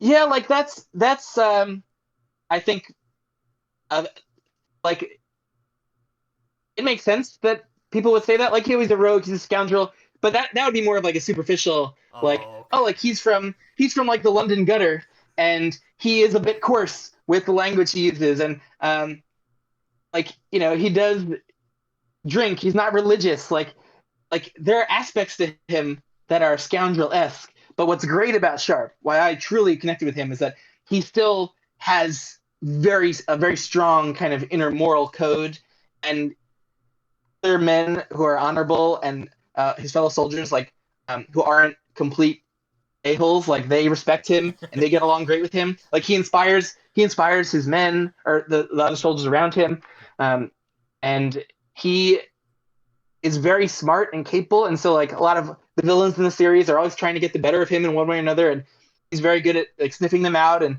not being fooled um, and outsmarting them in turn. And but he's very lovable. But he comes from this background of like a really rough childhood, growing up on the streets of London, Mm-hmm. and so like he had this rough upbringing, uh, and he's in this world where like the upper crust British officers like don't respect him because of where he came from, and so what makes him so awesome is that he is a bit of a scoundrel and a rogue, but with an upstanding kind of moral code and Hmm. morality that like it's just a character that I connected to so much that I just loved spending this much time with him over many, many, many books. And Cornwell is, like I said, spectacular with the battles. Like I feel like I'm there. I'm hearing the cannons. I'm smelling the cannons and the gunpowder. I'm, uh, seeing the battle play out. It's easy to visualize. Like it's so immersive being on the battlefield there. And as someone who's never been a soldier myself, like that's a Yeah. fun, interesting, like gritty situation to inhabit. One of the reasons I do like reading war fiction. Um, it is exhilarating. I've always kind of wished I could have those personal experience of being a soldier. Like the few times I've gone paintballing, like it has been exhilarating. Well, I was about to Um, say, I was about yeah, to say, I don't know. There's some of those war stories that are really messed up, so I don't know if I'd like to be in those. yeah, yeah. But No, for sure, for sure. But so I couldn't recommend the Sharp series more. I did come to them through Alan. I saw Alan Library Alexandria had good things to say, um, and it couldn't have been a bigger hit with me. And uh, so yeah, I hope you like it. But Sharp's Tiger is great. It's like to me, I think now that I've read through basically all of them, I think it is one of the higher quality ones overall. And he wrote it like right after he finished the Warlord Chronicles. Like he was just like in oh, a writing groove, like right in the middle of his writing prime. Like he like those India books are a great place to start in Sharp because I think they are really representative of the quality of the whole series and just like amazing stuff right off the bat. You'll meet Sergeant Obadiah Hakeswell oh yeah, in the beginning of Sharp's Tiger. his name is on the copy I have of Oh Sharp's yeah, Tiger. you'll meet Apparently, him, he's a real and bastard, according he to Alan. oh the absolute worst. I've never had the amount of pure hatred I had for any character as much as I had for Hakeswell. Uh, an amazingly written villainous character because he's the type with absolutely zero redeeming qualities. Like it's not like a morally gray character. It's just pure revulsion that you will feel for him, and that Sharp feels for him, and it's just uh, I've seen man Alan's that clips of the guy who played Hakeswell yeah in yeah the show, and he just goes Sharpie. So now every time I'm just telling you, when I'm gonna start it, I'm gonna think of that when I when I read yeah it. no and it starts really early on. Sharp's Tiger starts with Hakeswell trying to carry off an absolutely heinous plot against Sharpe and Sharpe's girlfriend, who he has at the start of this book. And so it starts right off the bat with some of the most despicable things I've ever read, and some of the hardest to read things I've ever read in my life. Actually, are in the beginning of that, because I don't even say what they are, but you'll get them soon enough if you start that. But man, it doesn't take long. It doesn't take long to get there with Sharpe's Tiger. I do think it's hilarious in Alan's videos. He plays God Save the Queen, and and he's like, sorry guys, this sounds really similar to My Country 'Tis of Thee, so we'll just go with that. I'm just like, oh man.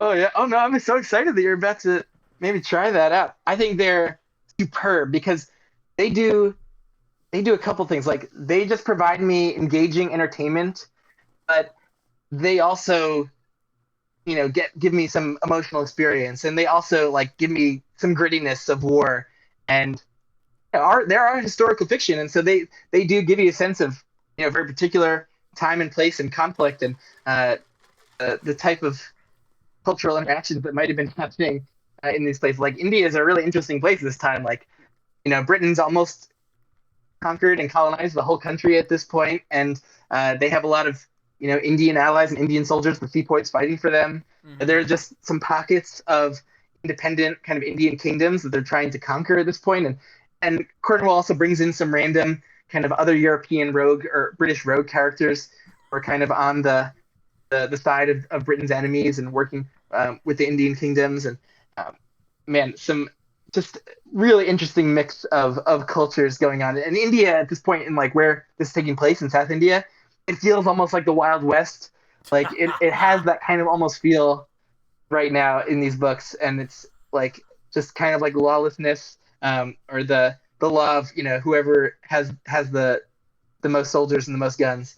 But it's so good, so good. I'm excited that you might be getting into that series, because if you like it, there's 23 books and counting, because he's still writing books in the series. Like, he just released one this year, and I think supposed to be another one coming on the way. He's like almost 80 years old, and still going strong. And I just so connect with his style. Like, the Warlord Chronicles trilogy gave me some of the most emotional reading experiences of my life. Sharpe, those books tend to be more lighter on the emotional involvement, and it's like more about the adventure and the war, and good entertainment. Although there's a few books, but there's a few books in Sharpe that really got me incredibly emotional. But and a lot of the books have those emotional moments or some grittiness. But the Warlord Chronicles, there's more like family stuff, and I don't know if you've read these yet, but I have not. I've heard he did his I heard he kind of reimagined the Arthurian legend, which admittedly I am not as into Arthurian legend, but there is some exceptions. I've heard his is very good, so I might try that at some point. I mean, this reads like historical fiction, but just like Cornwell had the freedom to just make up whatever he wanted to, because we don't have sources for this time period of like 500 AD in Britain. And yeah, it was very involving, and so it was incredible. I didn't have much interest in this time period or Arthur Legends. Like, I hadn't read any previous Arthur Legends before, and absolutely loved this. And I think it actually helped. Just this was so good. But yeah, Cornwell now is one of my favorite authors. I just have loved everything I've read by him. Yeah, I'm gonna see if I can start the Sharpe books next year, and see where I'll go with there. Oh, nice. And, yeah, if you start it, feel free to just send me updates along the way. Like, when you start to want to like strangle Hakeswell through the page, I'd love to hear it.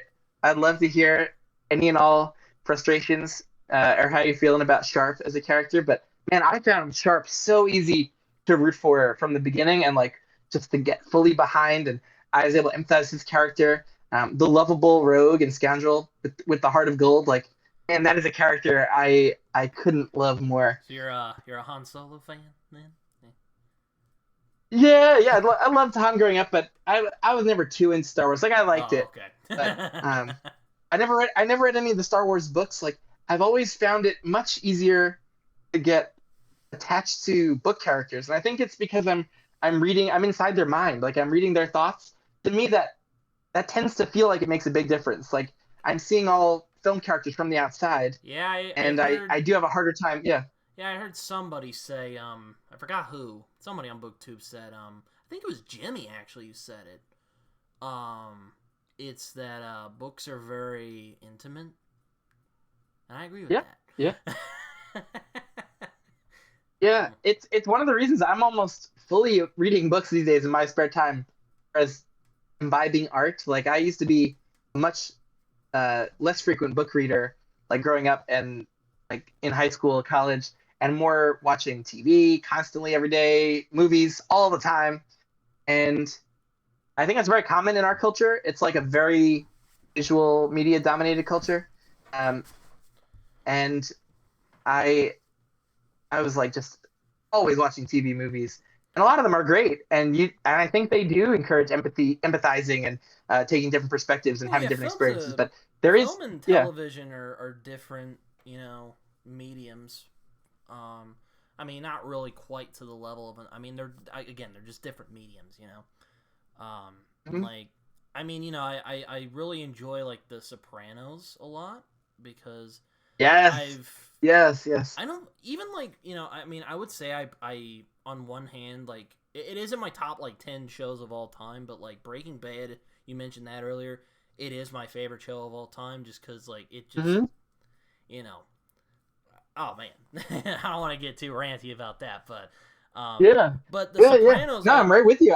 I've loved both of those shows. but I find The Sopranos so fascinating among TV shows and even movies in that it's one of the few like movies or shows I've seen aside from maybe like Taxi Driver where you just completely understand who this person is on like Mm. Yeah. on such an intimate, Oh, almost like great you know point. him Yeah, on some levels. yeah. It's really Yes, I don't know, I still yes, don't know how they yes. did it, but What? Oh, you know what? Now that you say that, I haven't analyzed The Sopranos very much internally. Like I binged the whole show. I watched a lot of episodes actually, just here and there, from some of the later seasons, I mean you like could as do they were that, releasing. But it's fun show. yeah, I then binged the entire thing from the beginning, at some point, like 2013 or 14, and it was so incredible. And now that you say that, I'm just thinking about how the genius of doing all of those scenes with him and Dr. Melfi, where he's shown in therapy, like you get, I think, a lot of his, almost like you would in a book, like a lot of internal monologue, a lot of those inner thoughts that wouldn't actually come up in conversation in normal film or TV scenes. Hmm. You get that through all of his therapy scenes. And but you're right, even beyond that, like you from seeing Tony interact with his family members, all of his people Like that you work for see him, hobbies, you like see just him on an off yeah, day, yeah, yeah, like even in yeah, Breaking yeah, Bad they didn't do that. And I would say like, in yeah, terms of like yeah. plot, I would say that the Breaking Bad has like a more satisfying arc, but um Yeah, Breaking Bad covers more, like it feels more hectic and fast paced in terms of narrative, like impactful narrative events that are mhm. changing the trajectory of like the story. They're almost continually happening in Breaking Bad. It's why it feels so intense, I think. But The Sopranos is more like mob boss slice of life. Yeah, pretty much.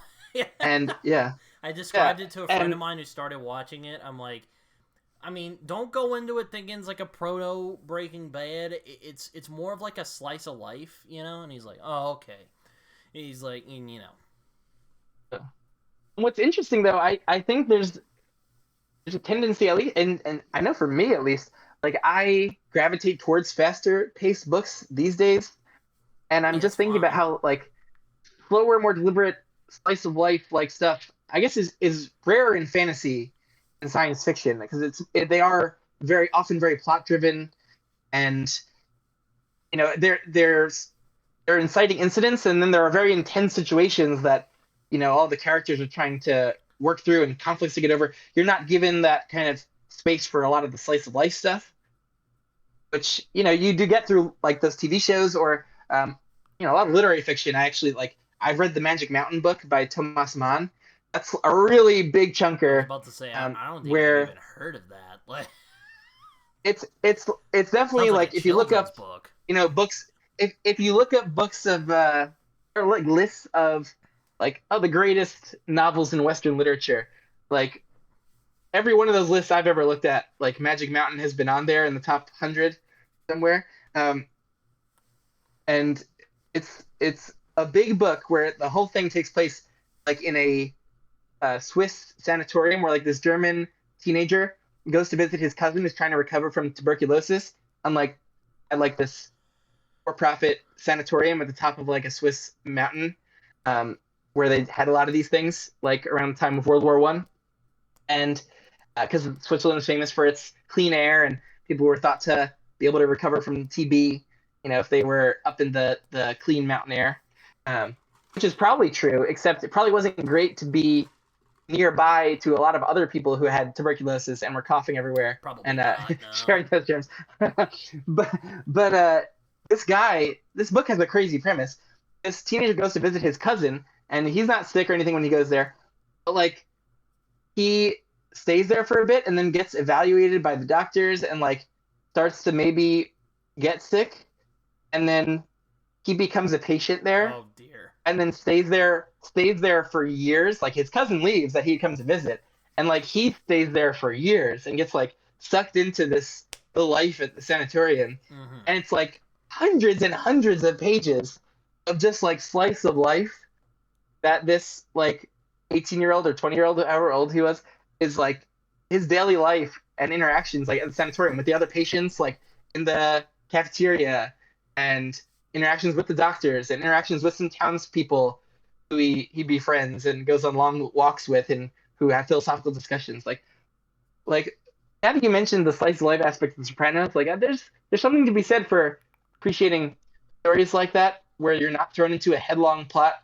that um that where you are just kind of getting to know characters more on like their normal day-to-day life, because that's different. That's also interesting in its own way. And I guess I've kind of missed out on that just reading mostly like modern fantasy and I sci-fi. mean, there's nothing wrong with those. I mean, I've read a lot of, there's a lot of great fantasy novels, out there. Like, I mean, I think the First Law is very good at that as well. Just kind of, how do these people think? And it's fun stuff. Hmm. I mean, you asked me earlier what I'm into, and it's funny because I'm into a lot of stuff, like like favorite books. I mean, well, I could name like I like Lord of the Rings a lot. I read that when I was in middle school, and I was like, whoa, because I also watched the movies. I enjoy those. I like Harry Potter a lot. Oh, they're so good. I read that in middle school. I have a soft spot for that series.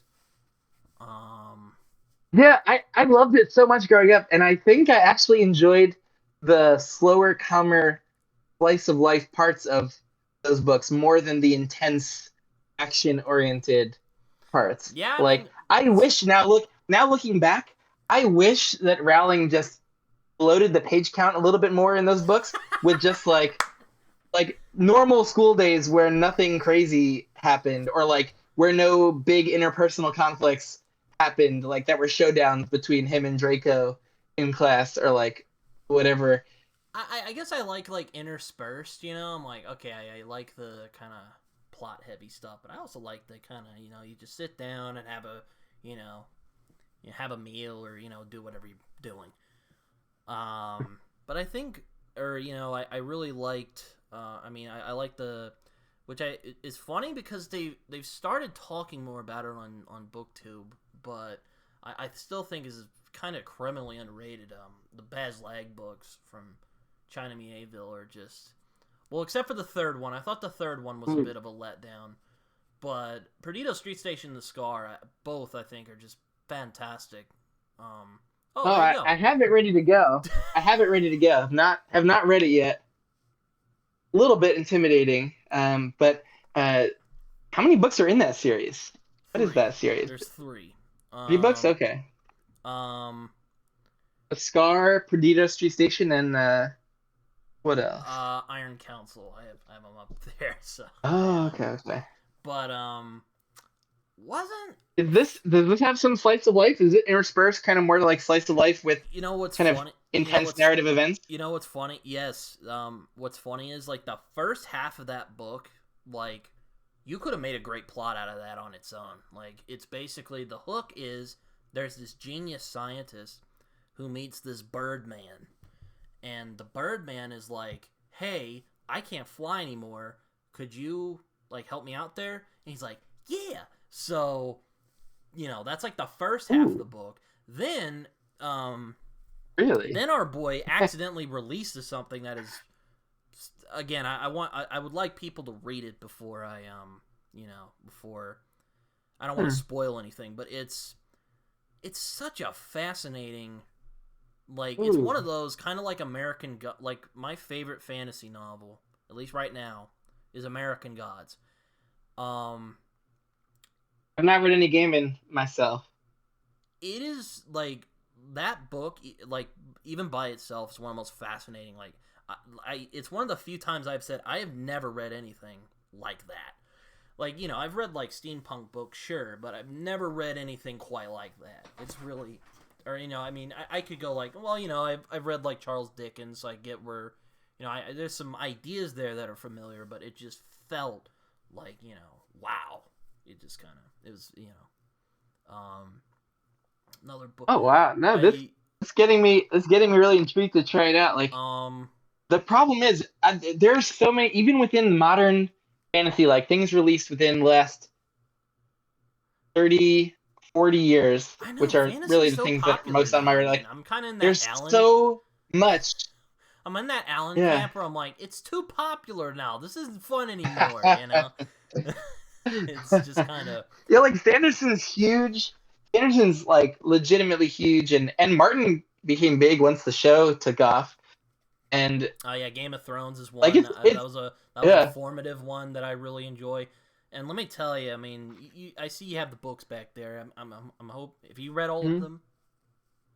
I just recently got through all of them for the first time. Yeah, Oh, very nice. But let me tell yeah, you, you watch the show and then you read the book. Like the show is child's play compared to the books. Like, oh my, there's some yeah. twisted stuff in the books. Like, oh man. Yeah, I regret watching through the show because the books are so great.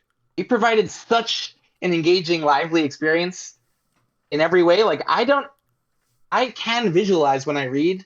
Like I don't need an adaptation. Like an adaptation is just essentially visualizing what's going on the page, and you get actor performances, and yeah, you can great actors they add things, and it was nice to be able to actually visualize the cast as the characters as I read because they were so great the cast. But I don't need an adaptation. Like the books, I wish I would have just read those books alone without being tainted by the show. Like because yeah, they were so amazing, and having so much of the show be after the books ended, just kind of tainted this whole like narrative for me a little bit. Like because I did despise where the show went towards the end.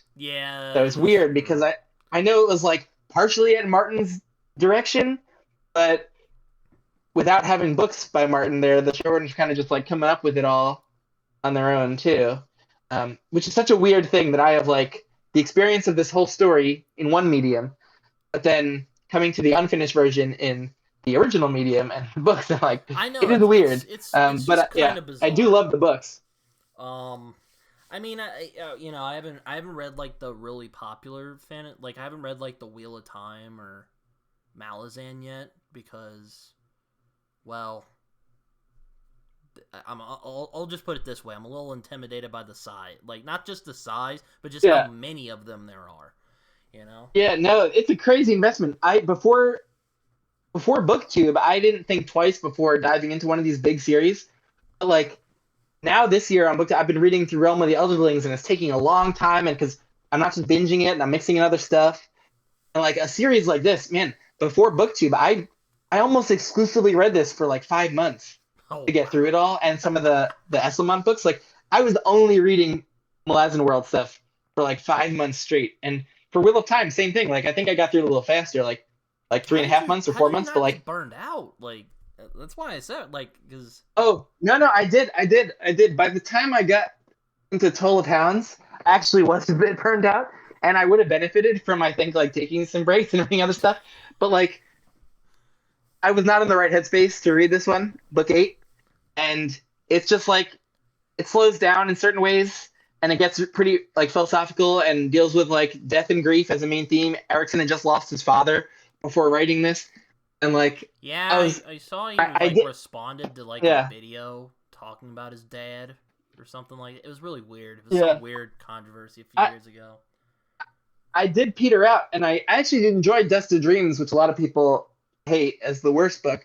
But like by the end, like I I didn't appreciate the last book, the ending. I think like yeah, I got a little burned out in Malazan, especially interspersing some of the Esmond books. Like yeah, 5 months in the same series, like that might have been a mistake, but it was not a mistake though with the Wheel of Time. Like that really is just one story. Like these books a lot have their own identities, their own feel. Uh Like they like Erickson was doing like interesting kind of arcs and themes kind of within each book. And there are tons of interconnections and plot arcs that span the books too, but like Wheel of Time feels just like one massive story just chopped up into parts so that we could have like book length things that he could sell and we could bind them. But like that one, I did not get burned out, and I didn't have too much of a slog in the middle, and maybe only a little bit in the Crossroads of Twilight, book 10. But besides for like a couple hundred pages in the middle of the series where they were a little slow for me, like I loved that going through that whole series. But it'd be tougher to do now, like that I have a booktube channel, and I feel like I put updates on my channel about what I'm reading all the time, and I feel like I almost can't do like many months on one series I mean, I now. guess what I like is like I tend to like read trilogies, or if I do read longer series, either Mm. like they're kind of like say something like Baz Leg um um or like you mentioned Sharpe. What I was like, they're different stories just in that same world. Um Oh yeah. um It's very much like Sharp is the opposite of the Wheel of Time, where it almost like every book does stand alone on its own. Like it has its own mhm, like plot. That plot finishes up by the end of each book, and you may be covered like one or two real life battles along the way of mhm. that fictional plot, and then you get there and it's satisfying, and like you don't feel the need to have to continue, and you can just pick up the next one whenever you're in the mood. Yeah. Yeah. It's kind of like that, but or Gentleman Bastards does that because like I mean, aside from like just stuff that carries over from previous books, you could probably read Liza Lockamora or the Red Seas Under Red Skies, and you can enjoy them and put them down, and you can Yeah. wait it out. Totally. Yeah. It's not quite like Game of Yeah. They Thrones where don't it's feel this like big story, which I yeah. don't mind. Yeah, they don't yeah, you're right. Yeah, But yeah. what kind of I guess what kind of I don't want to. I'm always wary of wasting my time. Like I don't want to, Mm. and then I feel Yeah. bad Yeah, because yeah, yeah. I'm the same way.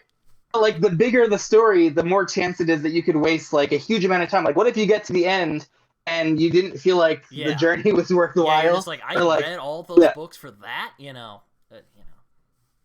I do think that's why so many people get royally pissed off at the Wheel of Time because like if you're a big fan of the series and you're connecting to the main story and a lot of the main characters, like that long journey is great and it gives you more time with it. And the middle books where Jordan got a little indulgent, and there are definitely some unsatisfying little plot hurdles that we have to get over in those middle books.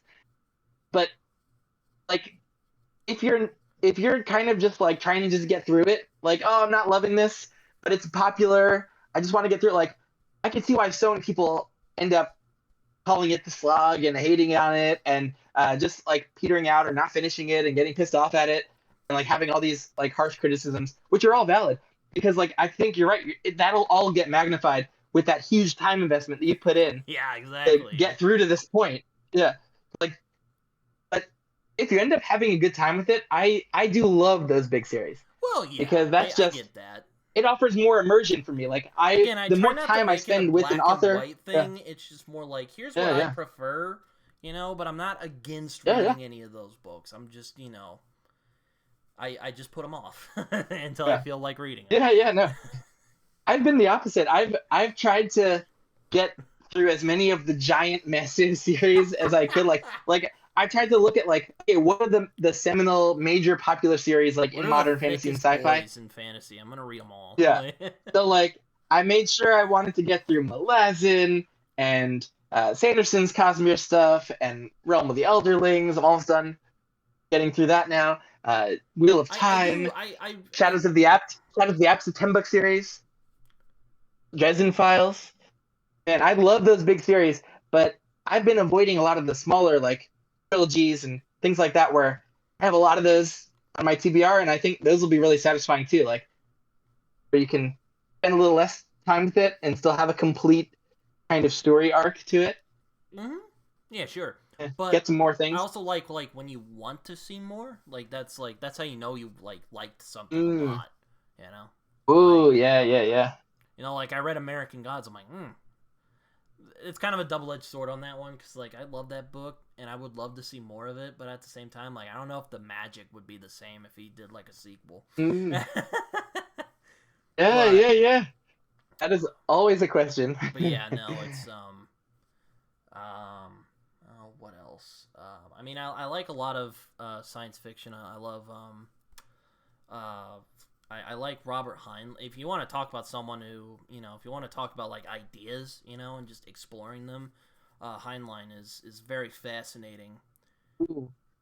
I've yet to try him. I had a phase where I was trying to get through a lot of the golden age sci-fi stuff. I read a good amount of Asimov. I never connected with it though too much. Um, Yeah, I wouldn't like if you want great yeah, concepts like Asimov's your guy, but aside from that, he doesn't have much. Rendezvous with Rama. Yeah, yeah. I couldn't connect too much with the stories, like the actual narratives and the characters. Like, and I wasn't even fully engaging with the ideas in Asimov. Like in the Foundation series, which I read a lot of books of, like the whole foundational philosophical like ideas, psychohistory, and being able to understand like human sociology and culture Or and like historical cycles even so much that Dune you for can that predict level, the which future. I know a lot.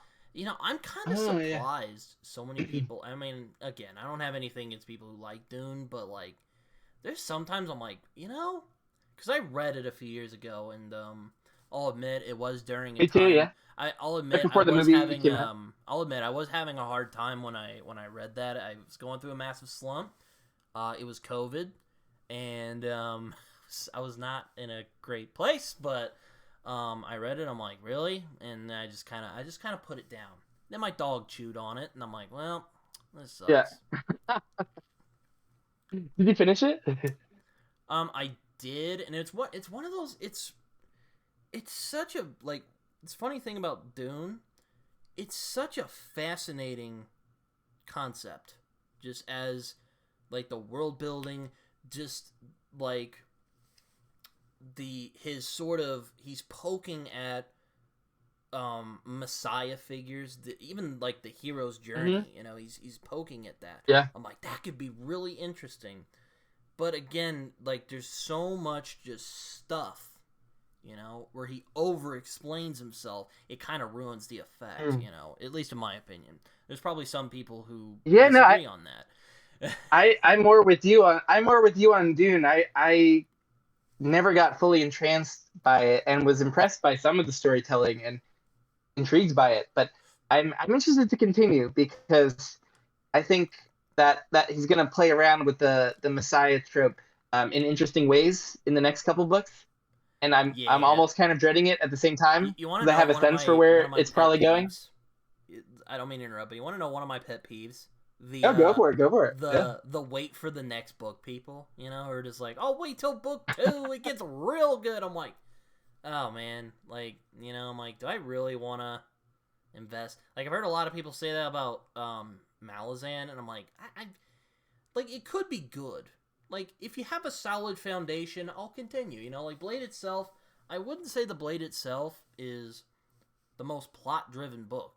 Like, a lot of it is just, here's these characters, they're getting together, they're kind of going to this thing, you're not really sure what's going on, but it has a solid foundation where, I mean, you've read Malazan from the sound of it, so you might be like, oh, there is that, but, like, if it's just setting up things and there's not things to latch onto, then I'm just like, I'm not interested, Even though... Yeah, no, the wait till the next book people, I've never been one of those because, well, first of all, almost everything that I like in terms of series, I've liked from the beginning of book one, even if they end up feeling a little bit weaker or more doing heavy setup than the future books, I tend to have still connected to them in book one.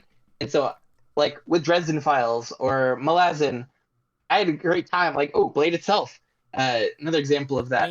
I had great times with those book ones. And so, like, I was connecting to the story from the beginning. Was that? Oh, I was just saying. Well, Dune's kind of funny because you don't really need sequels if you read Dune. Like, because it tells a whole story. Yeah. He gets betrayed. Takes down the. Also, I should just note, like, Harkonnen is one of the goofiest villains I have ever seen in my life.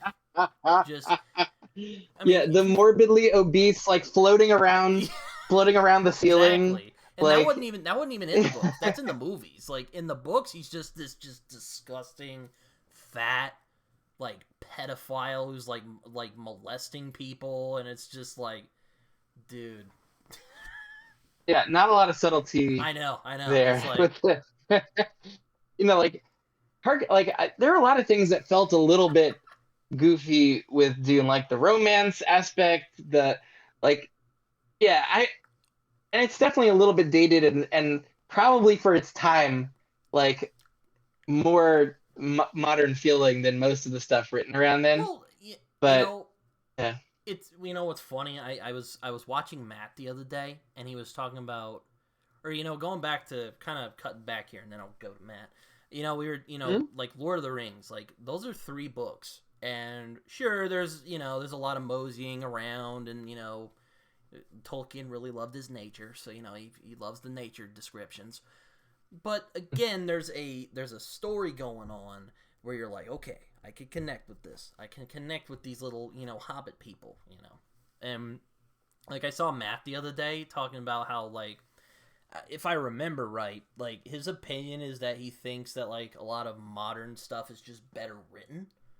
And I'm like, I don't know about that. I had a problem with that because it's like, well, no, it's just there's things that we've done better. Appealing to your modern storytelling sensibilities. It's like, you don't want the meandering. And I'm the same way as Matt, actually. When I tried reading Fellowship of the Ring, like, I wasn't in the mood for that type of storytelling, but because it is different. It's so different than most other modern fantasy that Matt is consuming or that I've been reading. Like, I've been reading so many fast-paced, like, tight, like, we're moving along the narrative, like, in every chapter and every scene, and it's not spending much time on the nature descriptions and the historical, exposition. Well, sure, things like that. So, I'm not an info dump guy.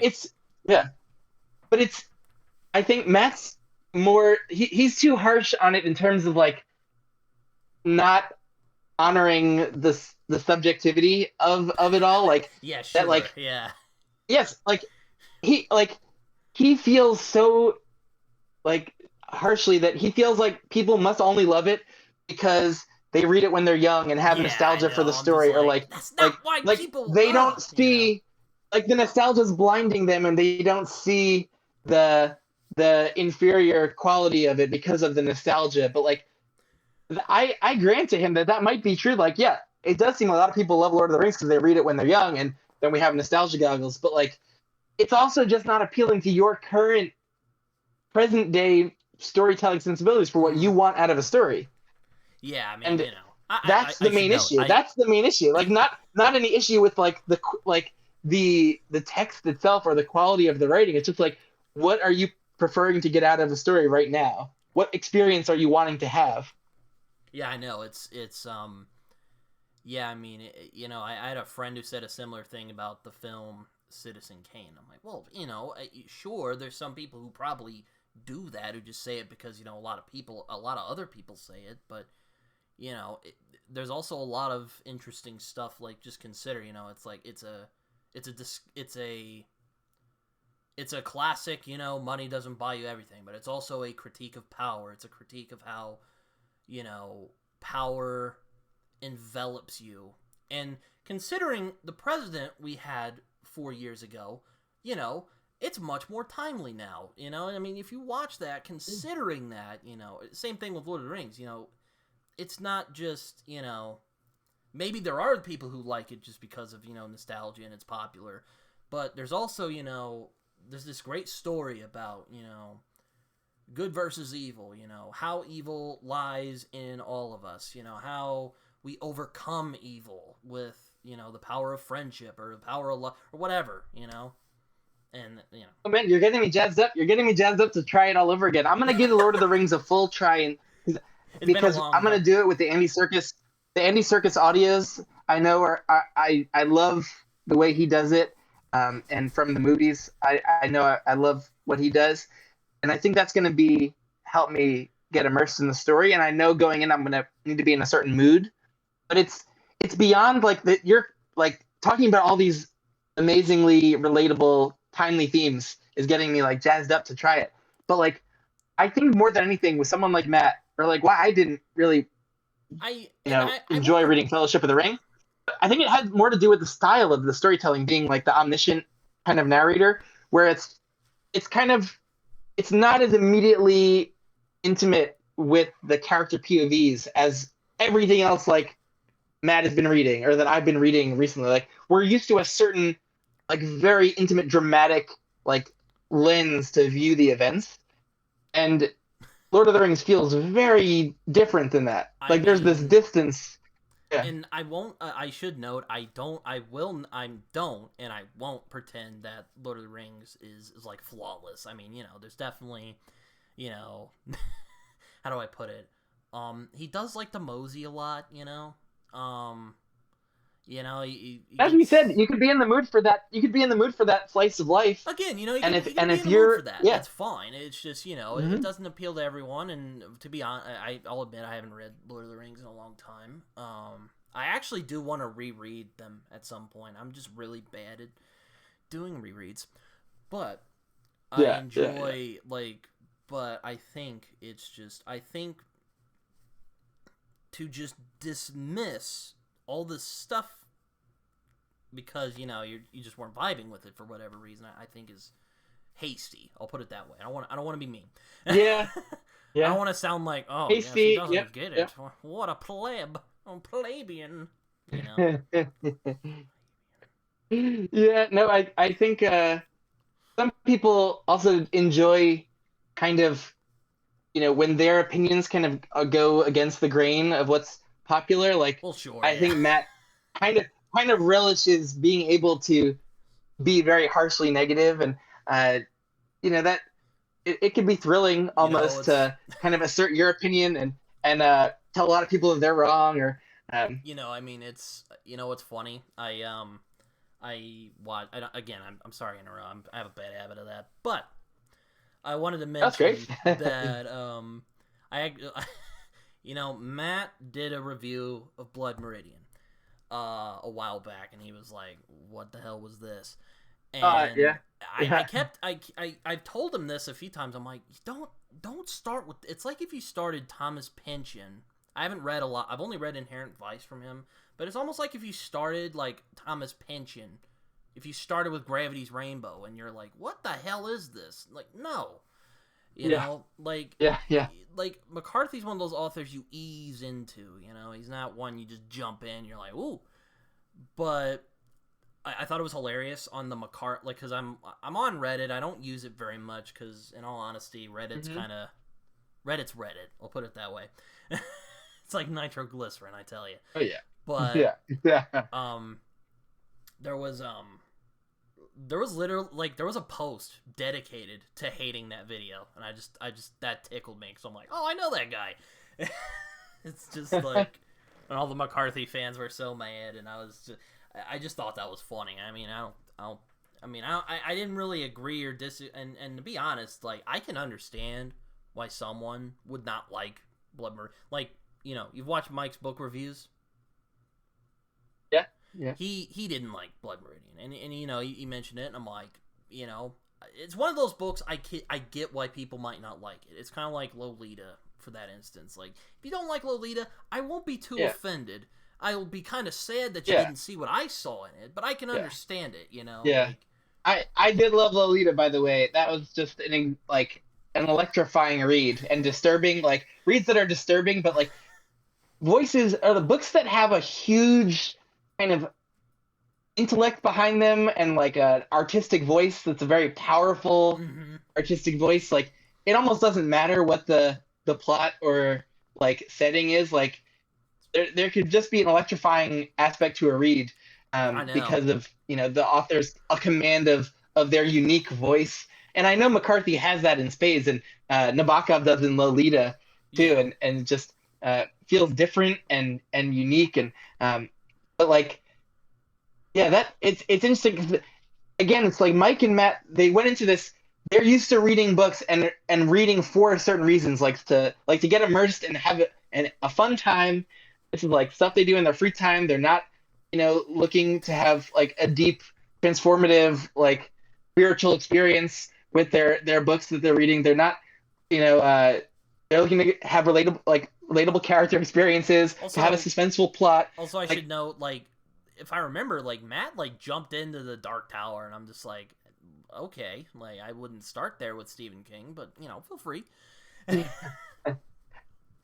it makes sense that they wouldn't connect to Blood Meridian. I think that's a book, like you're saying, like, you probably need to ease into the author and to be more, like, maybe inclined to want to, like, understand the author's own, like, writing journey and, like, where the author's coming from, and to be more familiar with that and to be more open-minded than when something is very strange and weird. So, like, when the style is just something you're not used to and feels a little alienating, and when you're reading Blood Meridian, I read a few pages of it at least, and like just the lack of punctuation and just the language choices, like very elevated.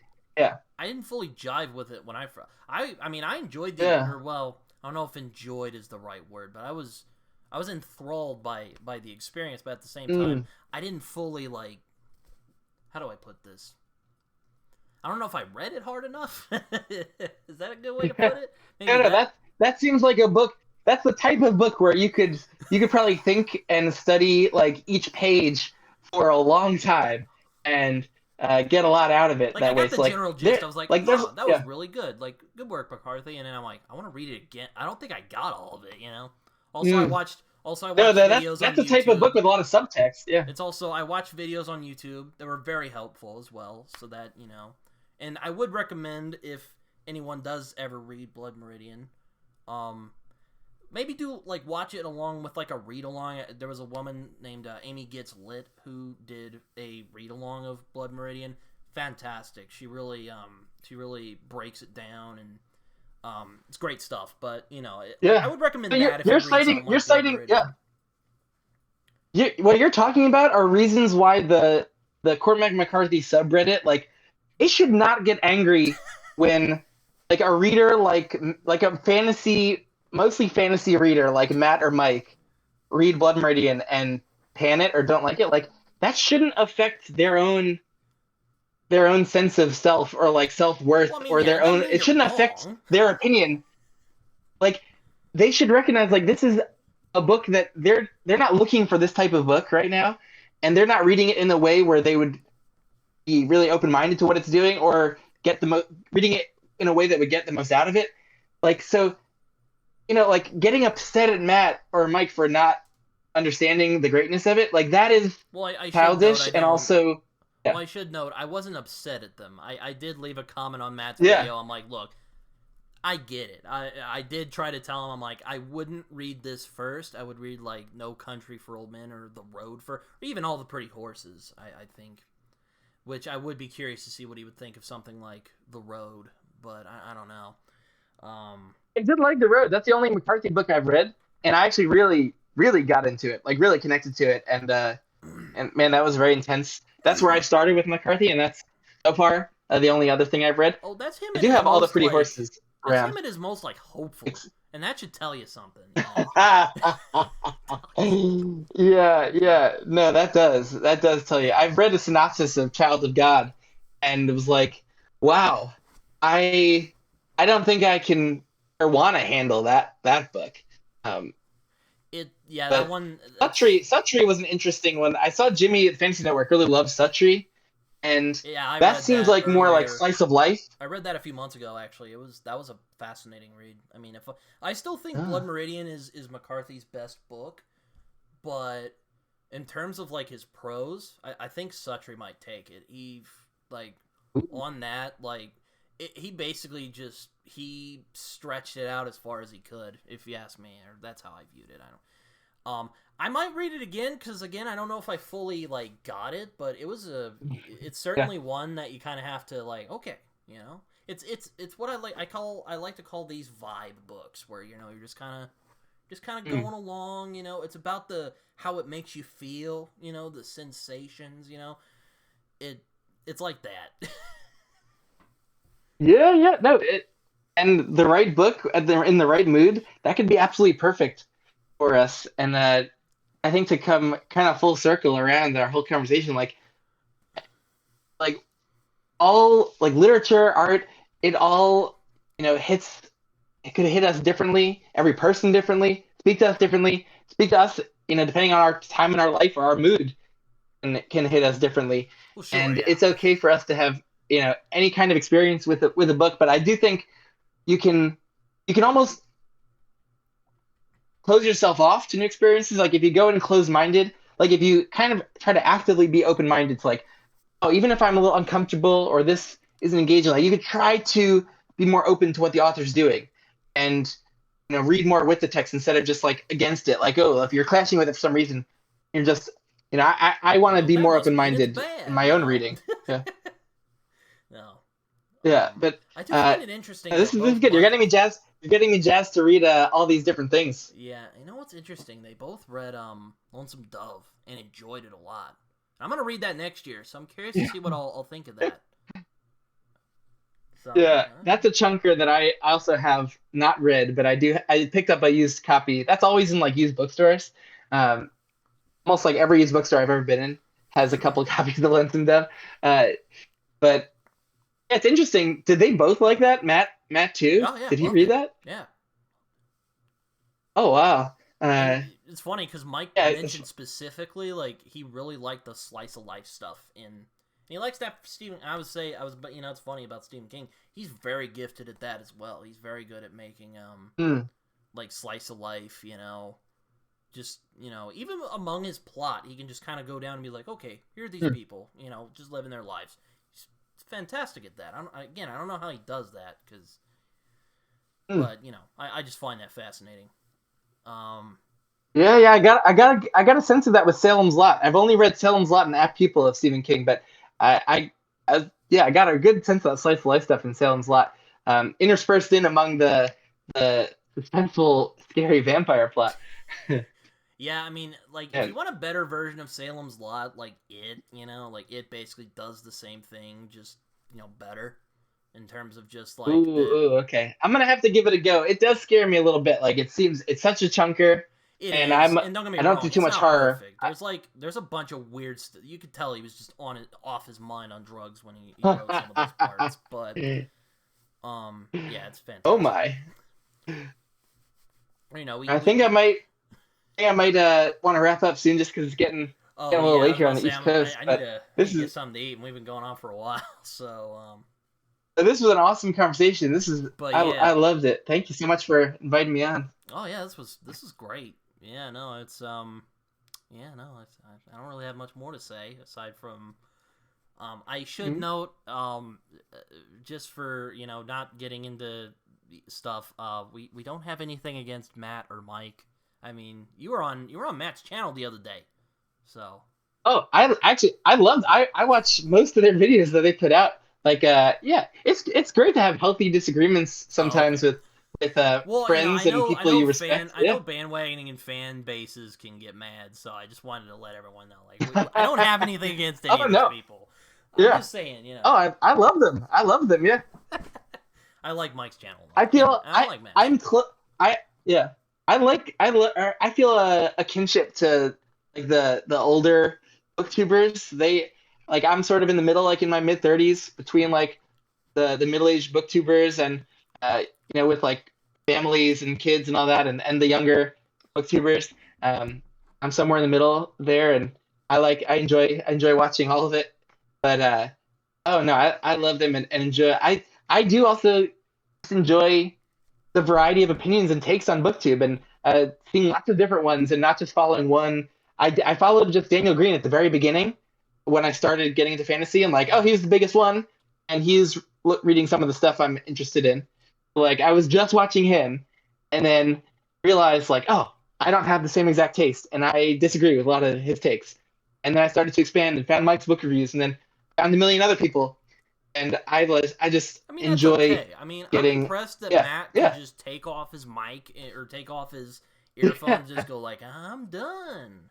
And then just I love that you just get his raw reaction. explain Yeah. himself without prep or anything. I'm like, do you really just like take him off and just go off? And he's like, yeah. I'm like, Yeah, how do you do that? I love getting his raw reaction. Like he's so brutally honest about just conveying his emotional response to a book, and I love that. And like I won't always agree, but our tastes do tend to align. And so it's fun to see. He reads so much. I love seeing the booktubers that just read so much. Like there's a lot of stuff that I really would not get to for a long time or aren't on my radar, but that people like Matt bring to my attention. Like recently, like he read Battle Mage. Like that's like a really deep cut in modern fantasy. Mhm. And I'd heard of it before, but I was like, not many people I know on Goodreads or on BookTube have read that. But like Matt comes in with a 5-star review and be like, okay, yeah, like eventually if I might be in the mood for that kind of read, like now it's on my radar. Like I love getting like deep cut recommendations Yeah, like I that. enjoy those as well a lot. But yeah, no, I don't want to go too much longer because again, I'm really hungry. But if you have social media, please feel free to share it. I've enjoyed this conversation a lot. Oh yeah, I try to at least post my videos on Twitter at Ben Idealist. But mainly where you can find me is my YouTube channel, which is Books with Benghis Khan, which is a little hard to find if you search for Benghis Khan, like Genghis Khan, because they will automatically change your search to be like Books with Genghis Khan. Um, but yeah, if you link my channel, then hopefully they can find me in the description. That'd be an interesting channel. Books with Genghis Khan. But Yeah, it was just a dumb nickname my college friend had for me, and I'm like, oh, for a YouTube channel around like speculative fiction, that that sounds fun as a name, and maybe a mistake, but all right, yeah. well, this has been fun. It's Britton's Hangout Hour. I mean, you can find me where you find me. I'm on Twitter and Goodreads, and I'm also on Discord. But I enjoyed this. We should do this again at some point. Maybe I do like Yes, we should. some of my favorite things I've done on this channel are discussions. So maybe I can have you on for some at some point, or I can get you on when I start Sharpe or Ooh. something. I don't know. Oh yes. Oh my God, yes. Yeah. I've done the Sharpe's Tiger twice. So that book is very like within the past year. Like that book is as fresh as can be. Um, so I if you want to discuss Sharpe's Tiger, Sharpe's Triumph, that's book 2. Uh, like I would love it. Sharpe Fortress book 3. Well, any of the Sharpe books. But yeah, maybe I'll try to get fit in Perdido Street Station at some point because that sounded so intriguing All right. the way you described the premise. All right. Well, until next time, everybody. Thank you, Ben, for coming on, and again, we should do this again at some point. I say this a lot, but yeah, it was fun. Absolutely.